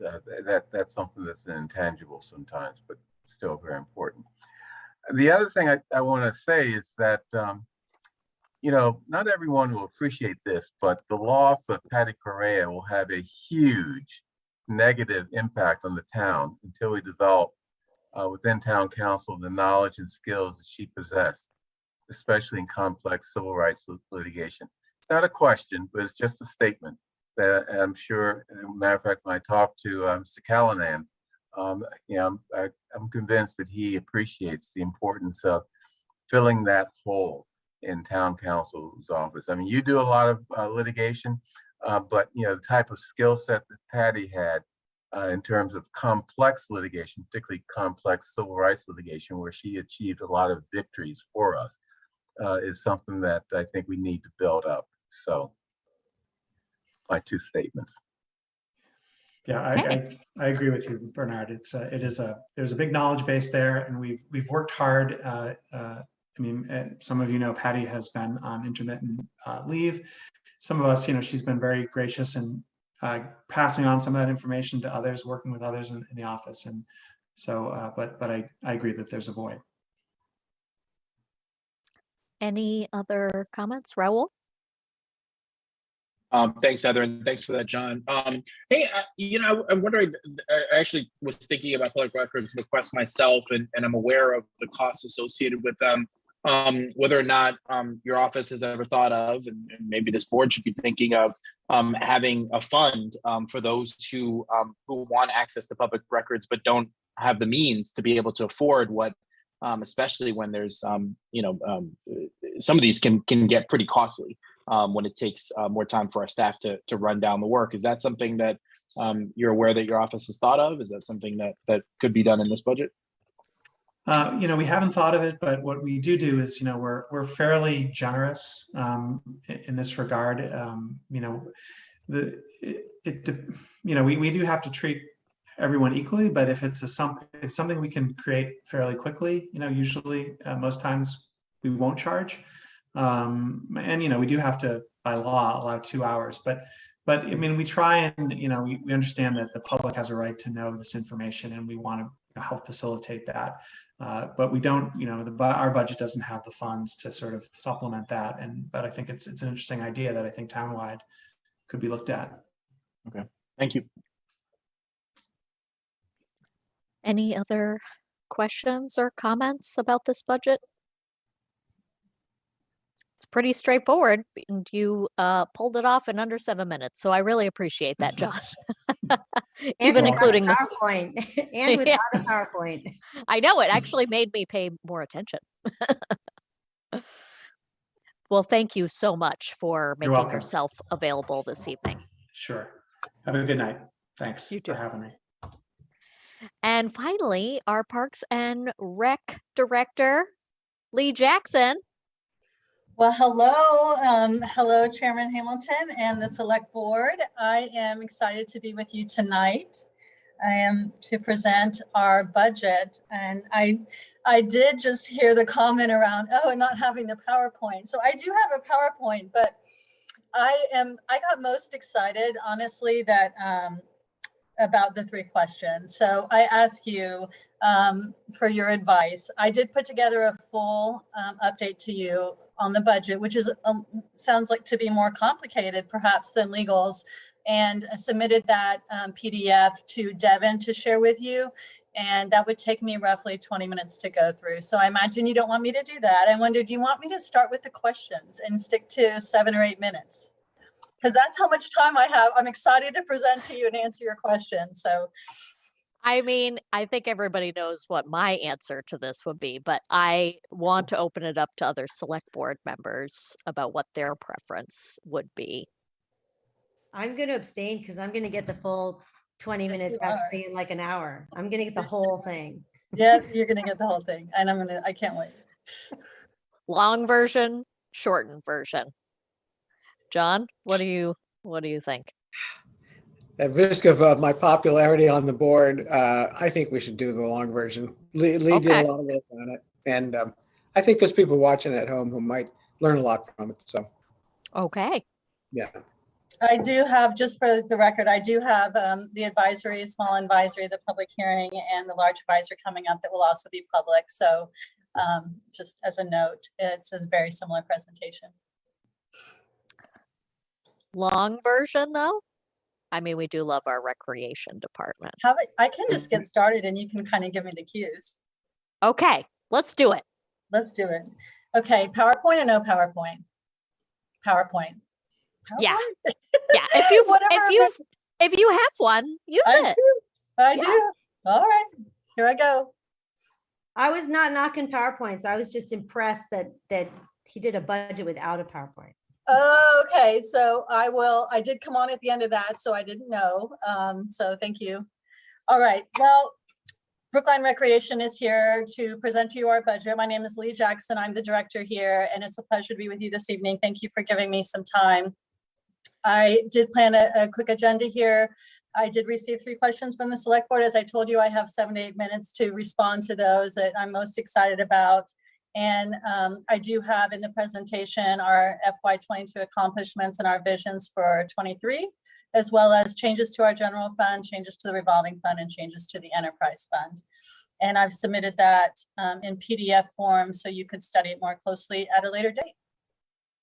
For those listening in, the mission of the Recreation Department is to support the Brookline community in developing and maintaining healthy lifestyles. And we look to engage our residents to build mental, physical, and social health. So the questions, I hope it's not awkward, but I am going to, like I said, I daydreamed, especially with the, what would you do with unlimited budget? And I am going to reference my notes for that. So I'll be looking down periodically. But the first question in terms of what would I do with an unlimited budget? Get ready, hold on to your seats. This is such a dream for me. So here we go. The first thing I would do is give free programs to all families in need. We do have a financial aid program here at Brookline Recreation. It's solid. It's a policy arranged by the Parks and Recreation Commission many years ago. I would guess roughly 10 years ago before I was here. And that policy can be found at brooklinerec.com under the link resources. But I do believe that this is something that we may want to look at in future years. Would love to give all families in need 100% subsidy. Right now, we're roughly at, we start at 25 and move to 35 for families in more need. But I'll move on just for the sake of excitement. So other things I would do if I had an unlimited budget, I'd build a large recreational community center and and make it for all ages. Obviously, on the first floor, we'd have a fitness center, a climbing wall, an Olympic-sized pool with a lazy river, because I'm dreaming. We want a lazy river and a fun slide for the kids. It's got a circle at some point. So we'd have that slide in there, and we'd have it be an indoor-outdoor pool. And so you'd be able to swim under the wall and go outside. It'd be great. The outside pool would have a 0 entry access point. We'd have places to lounge and a canopy, obviously, and a splash pad for families who don't have time to swim and change, but want to come and visit the splash pad. So that's just the first floor. So on the second floor, we'd have an indoor full-sized hockey rink with an adjacent pleasure rink. For all of those folks who want to come out in the community and enjoy a nice ice skating experience.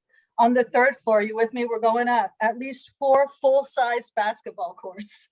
And on one side, we'd have the 4 courts, and then on one side, we would have at least 4 multi-purpose rooms, because I want to offer fitness classes, and I don't have much space to do that in Brookline. So we would add aerobics, dance, yoga, meditation, and 1 room large enough for dodgeball and indoor soccer. I don't know if you all know, but dodgeball is hot for the 20-somethings. On the 4th floor, yes, we're going up once more. We're going to have a track so you can walk the track. If you're just a walker and you want to walk and you don't want to go to the mall, you want to go down the street, we will have that for you. So you can walk this single track and entertain yourself by looking down on the 3rd floor on the basketball courts and watch everybody play.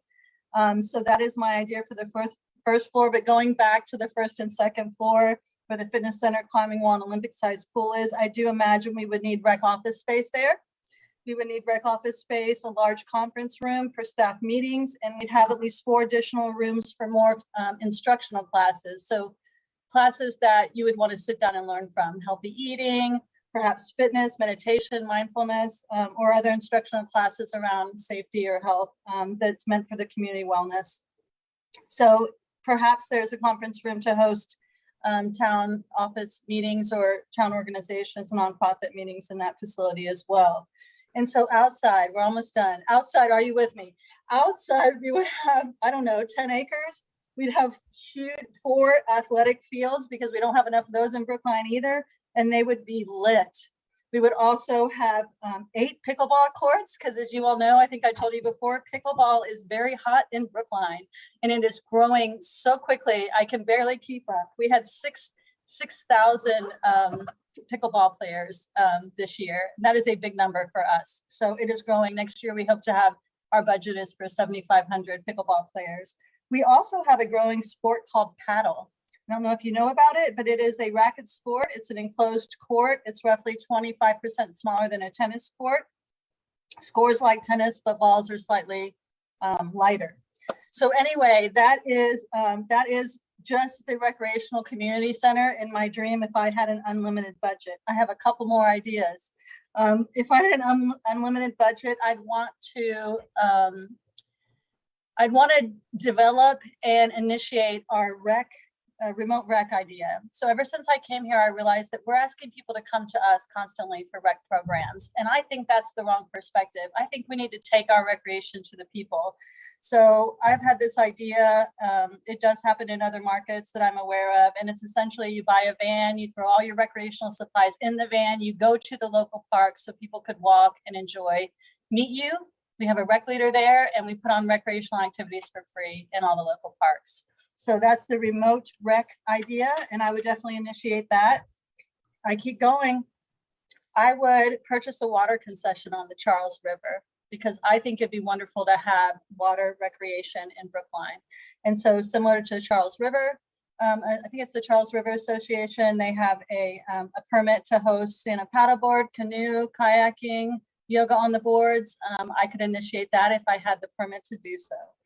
And then lastly, I think I would build a tubing hill at Robert T. Lynch Golf Course. So stay with me now. So our 5-year vision for this golf course is it's no longer just a golf course. It is a place for, it's the Brookline Golf Course and it's a recreation complex. So we already have the snow sport ideas in the budget. We have our snowshoes, we have our cross-country skis. We see people out there, thousands probably in the wintertime doing those activities. So what's left? Well, let's add a tubing hill. It's great for the whole family. It is exciting. It is fun. It is silly. And they could come in for a nice warm cup of hot chocolate or a meal afterwards at our wonderful Hemlock Grill. So those are my ideas with an unlimited budget.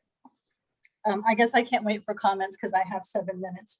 So moving on to the next question. What are our biggest challenges and accomplishments in the last 2 years? I'll take on the accomplishments first. My overall statement is that we have successfully managed to offer a large variety of programs during COVID in every variation that we have faced since. I'm incredibly proud of that, of the staff. And I think that the families in Brookline have benefited greatly by these programs and have helped carry them through this extremely difficult time for all of us and all of our local families. So not only have we done that, but we've done it in our budget, within our budget. We've managed to do this within our budget during COVID. In June of 2020, we were one of the few regional programs to run the summer camp, and we did that with 0 COVID cases. This is a massive accomplishment for the department and the families in Brookline. We brought back a lot of normalcy to the lives of those children, and it meant a lot to us. I'm extremely proud of the team here at Brookline Recreation, our ability to remain flexible, agile to change, and they never took their eye off the budget. It does, all that sits in the revolving fund, so we did have to zero balance out at the end of the year, but we're proud of that. We also made progress on CAPRA accreditation. CAPRA is the accreditation that you seek out for parks and recreation. So MRPA and the National Park and Recreation Association does that. We are currently in year 2 of 5. We have finished approximately 50% of our policies in that regard. So we're happy about that. Challenges, like many, I'm sure many departments here, the budget itself was a challenge for us because of the revolving fund and really staffing.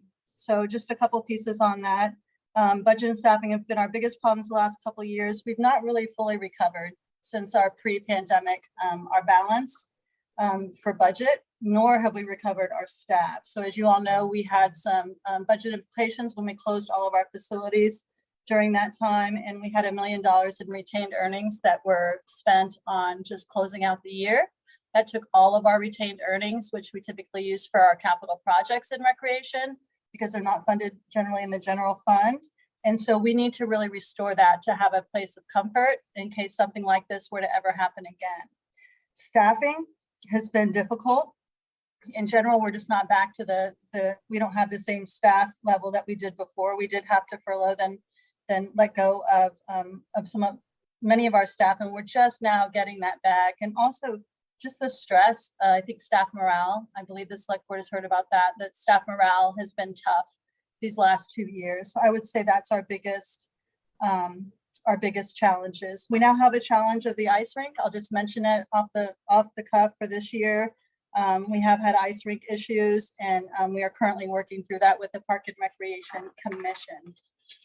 Those are our challenges. Where do I see myself in 5 years? Not just myself, but the department. Well, I think we're going to have a lot more racial diversity. One of the challenges that I see that we need to fix as soon as humanly possible. We have 16 leaders in this department. Only one of those identifies as non-white. That's a problem.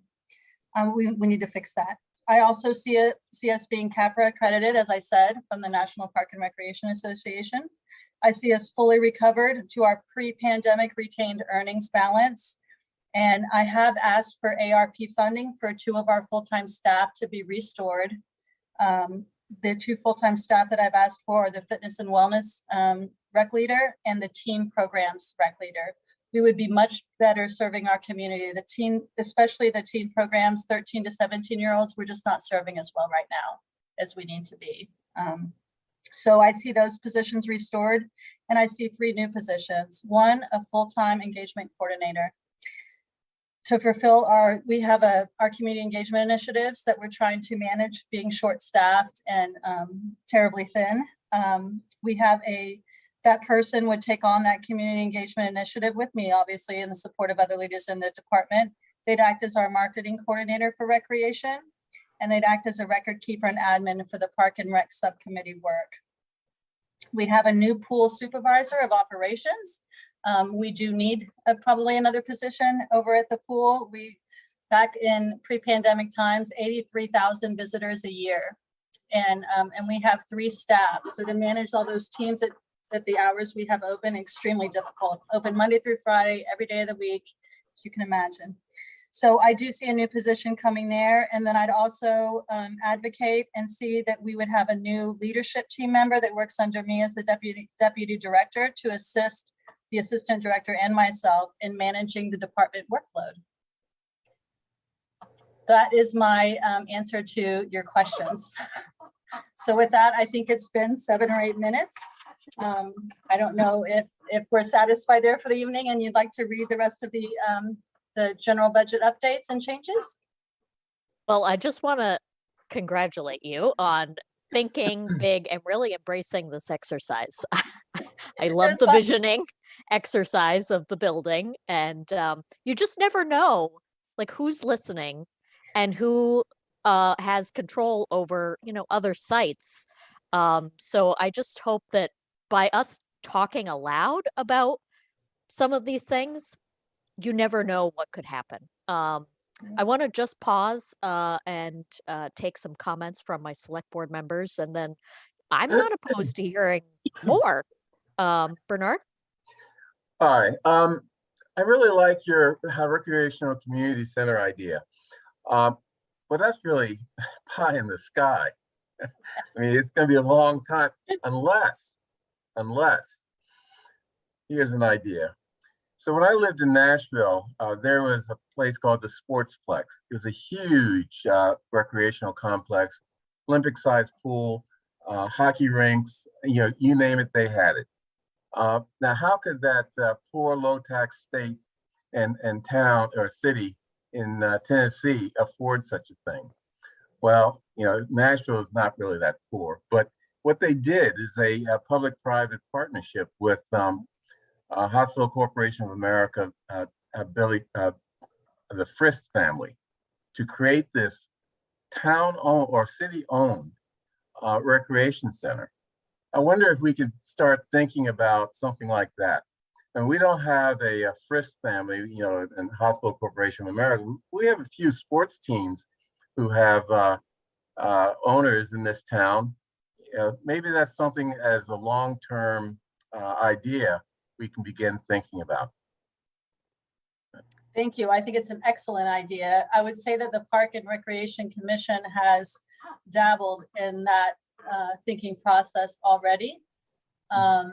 But I think there's a lot more work to do, and I think it's attainable. I know that I previously worked at Georgia Institute of Technology in Atlanta, and we had such a facility as well that I worked in. So I can see it. It's real, but I do want to say that I'd be more than happy to work on that in the future. I definitely believe if you can see it, you can try to manifest it. Yep. Raul. Thanks, Heather. Thanks, Lee, for the presentation. I also will say, just briefly, we get into what I wanted to say is we had Dr. Lloyd Delano with us, I think just a week ago, talking about a community center. And there may be ways for you all to get together, have some coffee, and start to dream together about a center that includes, some of the community activities that he was thinking about, some of the health and wellness activities that you were thinking about. I can see that being something pretty amazing for the town. I do want to say this is, as you mentioned in the unlimited budget piece, and we've gotten questions about this over the last few weeks about, folks in town being able to afford recreation programs. And I know that you think, as I do, that this isn't just about leisure, although I saw that in the name of the budget. It's like leisure and recreation, which I thought was interesting, but it's not about leisure, it's about health and wellness, and that's essential, for any community. And so I want to invite Mel to talk a little bit about this, because he and I have been talking about this as well, is I understand the constraints and the pressures on your budget right now, and the need for folks in our community who can't afford recreation programs are also struggling to afford other programs within town. So it's not just a rec issue, and I know that's been a focus lately.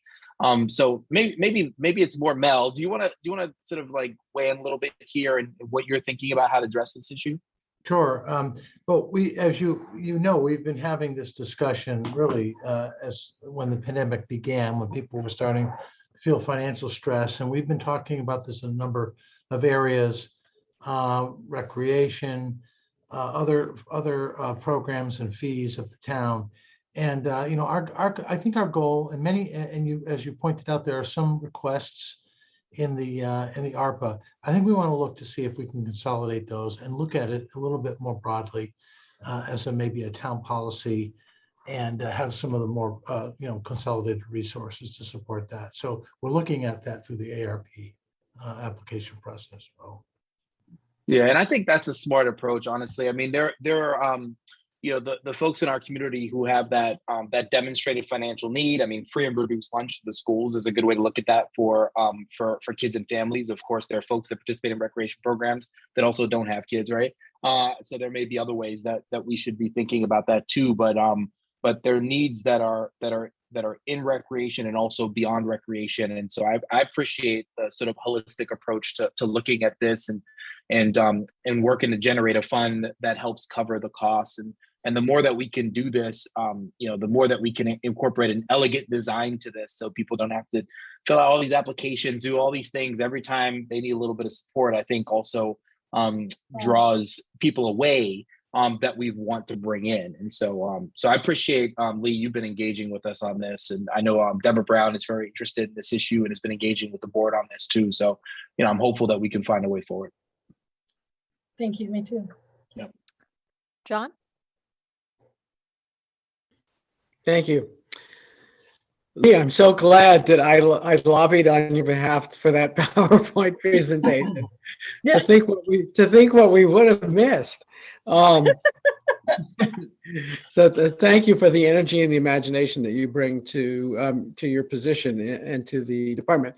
I'm going to just focus on something that I'll frankly admit, I just want to sort of twist arms a little bit, hopefully in a good way, to try to persuade those who are involved right now in the process of looking at the future of the skating rink at Lars Anderson Park to take seriously the possibility of a synthetic ice rink. And it addresses a number of the things that are maybe going to get in the way of progress soon towards getting ice skating back after we've basically thrown in the towel on trying to make ice skating happen next season using the current chiller and the current rink. So, we could go the ambitious route that's in the feasibility study if we could find $50 million, okay? And if we didn't run into a lot of objections from people in the area and friends of Lars Anderson Park, and maybe lawsuits. I don't think that's going to happen soon. We could try to just go the direction of the minimal proposal in the feasibility study, which is more in the range of $5 million. And I think there's a lot to be said for that, quite frankly, if it would get skating back up by next season, or the season after that at the latest. But at the same time, that would be we would have missed the opportunity to try out what is being done now all over the world, in cities all over the world, and that is use of this synthetic ice option to enhance the opportunities for public skating. And it's year-round, and it is low impact on the environment, which is something we all want. It is more efficient because it doesn't use energy. But somebody who does a lot of work on skating rinks says, look, skating rinks basically are energy pigs because you're trying to keep water frozen in a building that is warmed for the people sitting in the stands or whatever. You can just imagine how inefficient that is. Synthetic ice doesn't have that problem. And so if I'm just gonna, I've said it, I'll leave it at that. I've written about it. Others are starting to write about it. There's a lot of information available, and I do hope the idea is taken seriously. Me too. My comment to that, if I can have a minute, is that the Park and Recreation Commission just voted to move forward with opening the Jack Crane ice rink again next year. And we have that in budget for FY23. And we do expect to take a budget hit this year and last year and previous years. However, they just did a public hearing and voted to open the rink next year. But I am with you. I'm excited that there's all these technological updates that would make our rink more environmentally friendly and more efficient. And I do think that the commission is going to be very interested in doing that in future years. Thanks. Well, I can't wait to see what happens. Me too. Any other questions? Was there a second portion to the PowerPoint and the budget about presentation? 20 minutes. Would you like to see it? I can make it fast. Okay. Yeah, let's do it. My first time running through it. I'll do my best. A couple more chances. Here we go. So we just answered those questions. Let me see if I can you see my screen? Yes, we're still on the questions though. Yep, I'm trying to move my mouse forward and it's stuck. That is not fun. Well, I can stop sharing and try again. Might be my computer. Let me try again.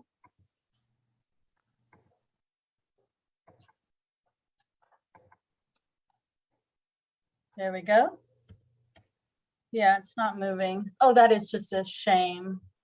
It is. Let me try this one more time. Okay.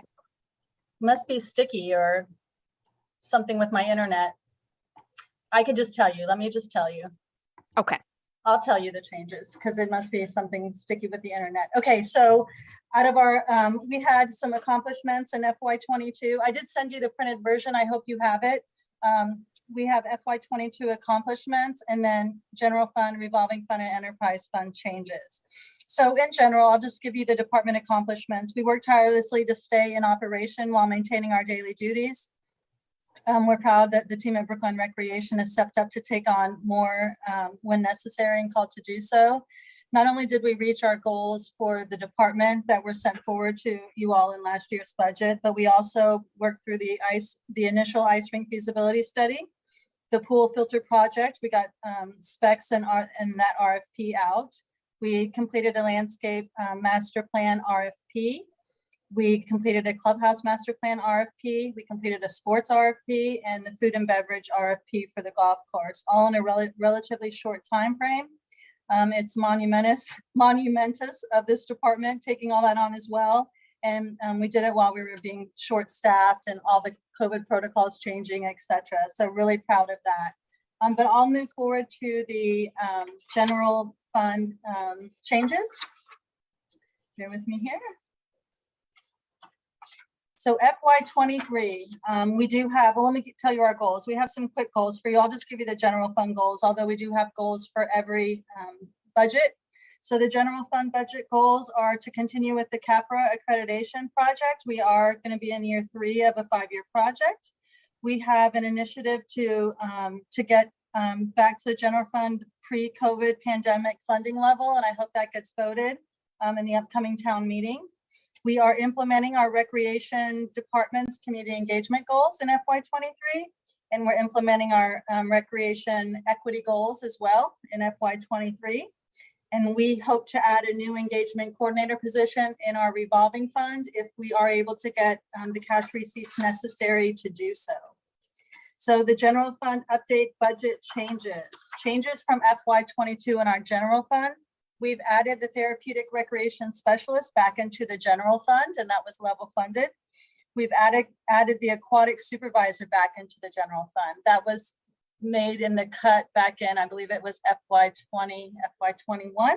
So those are back in FY23.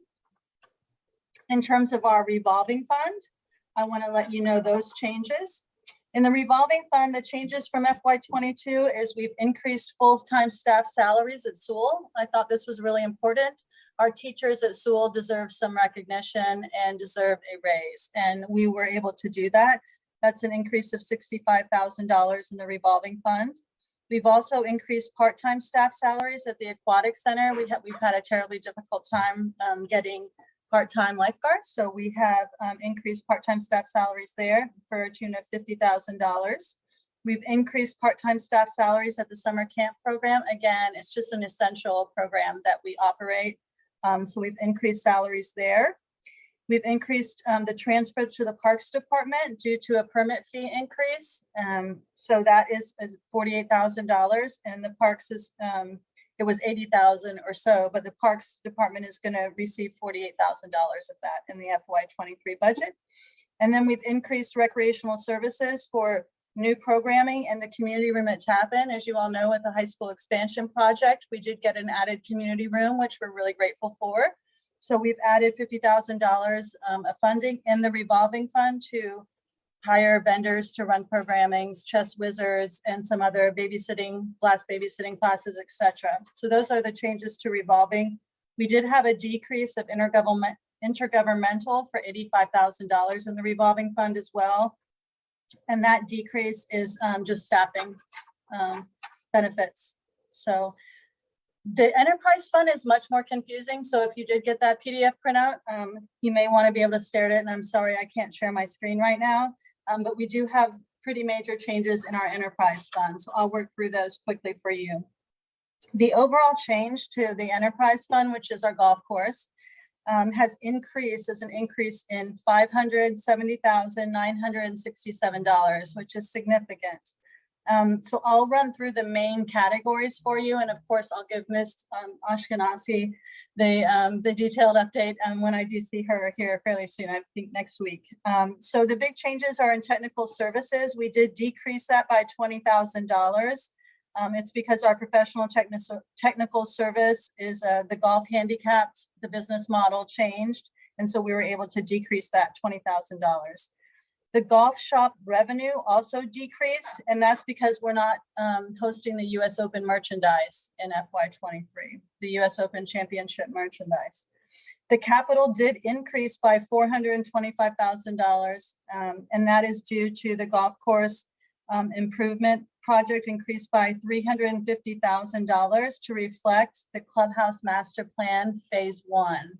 So that's the implementation of the written plan is in FY23 for the clubhouse.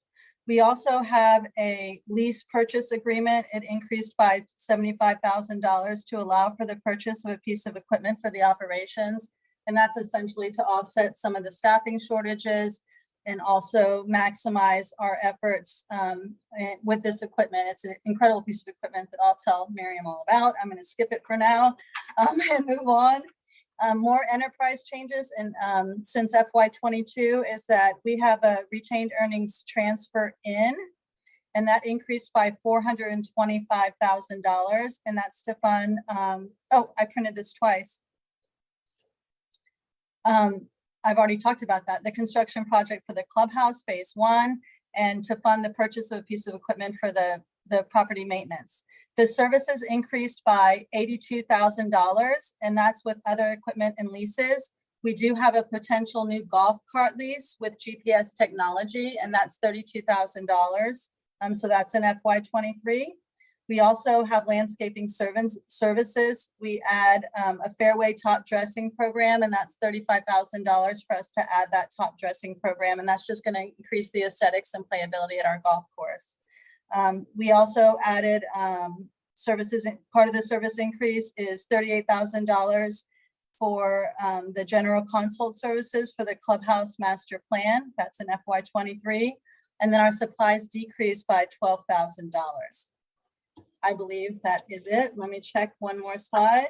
Nope, that's it. And then I have a looking forward slide that was printed for you, but I'll rest there and see if there's any questions. Great. You really did kind of go quickly through that. John, you still have your hand up. I don't.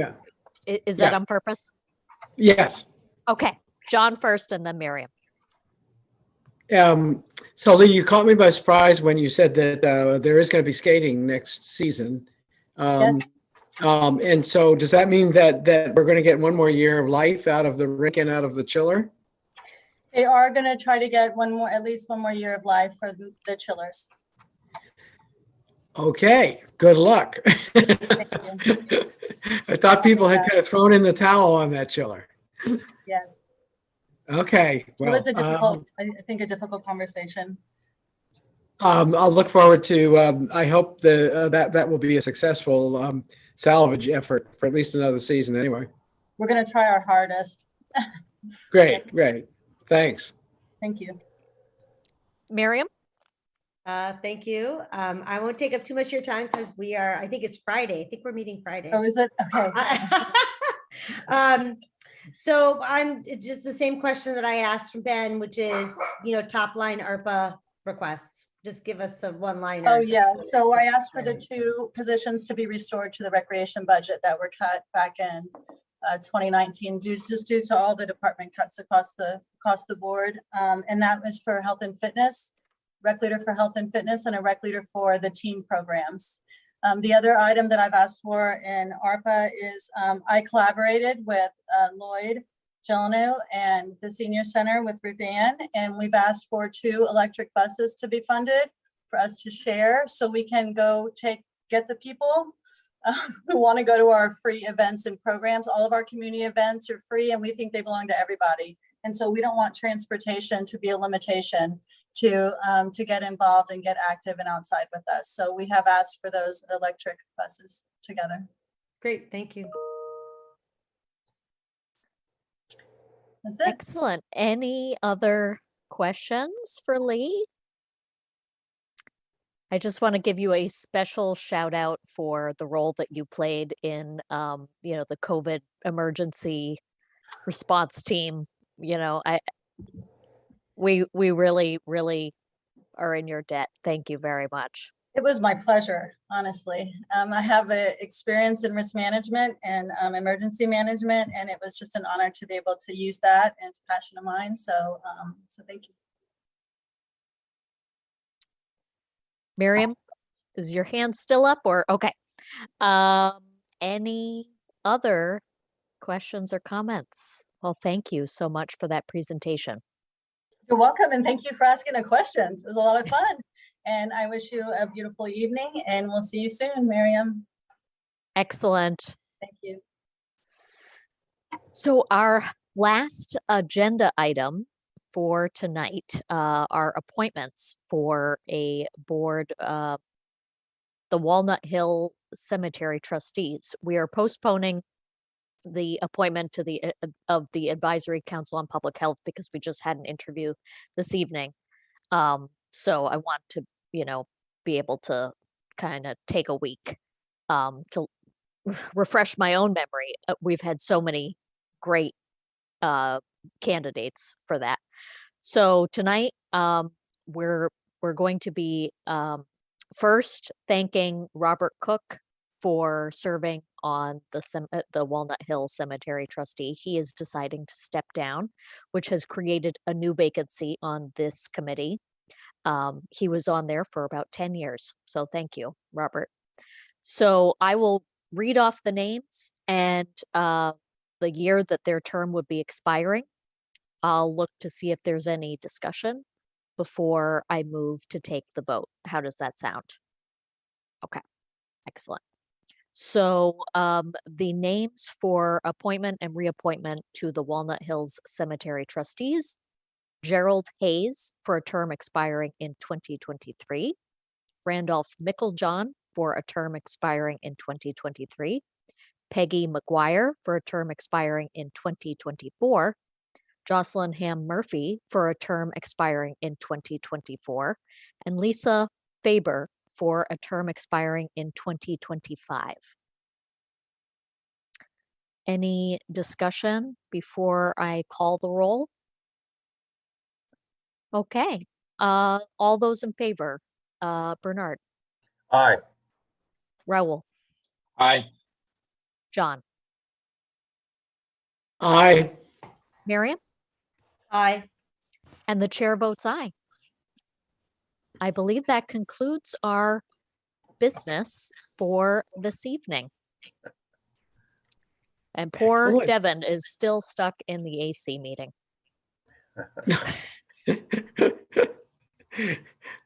I might join her.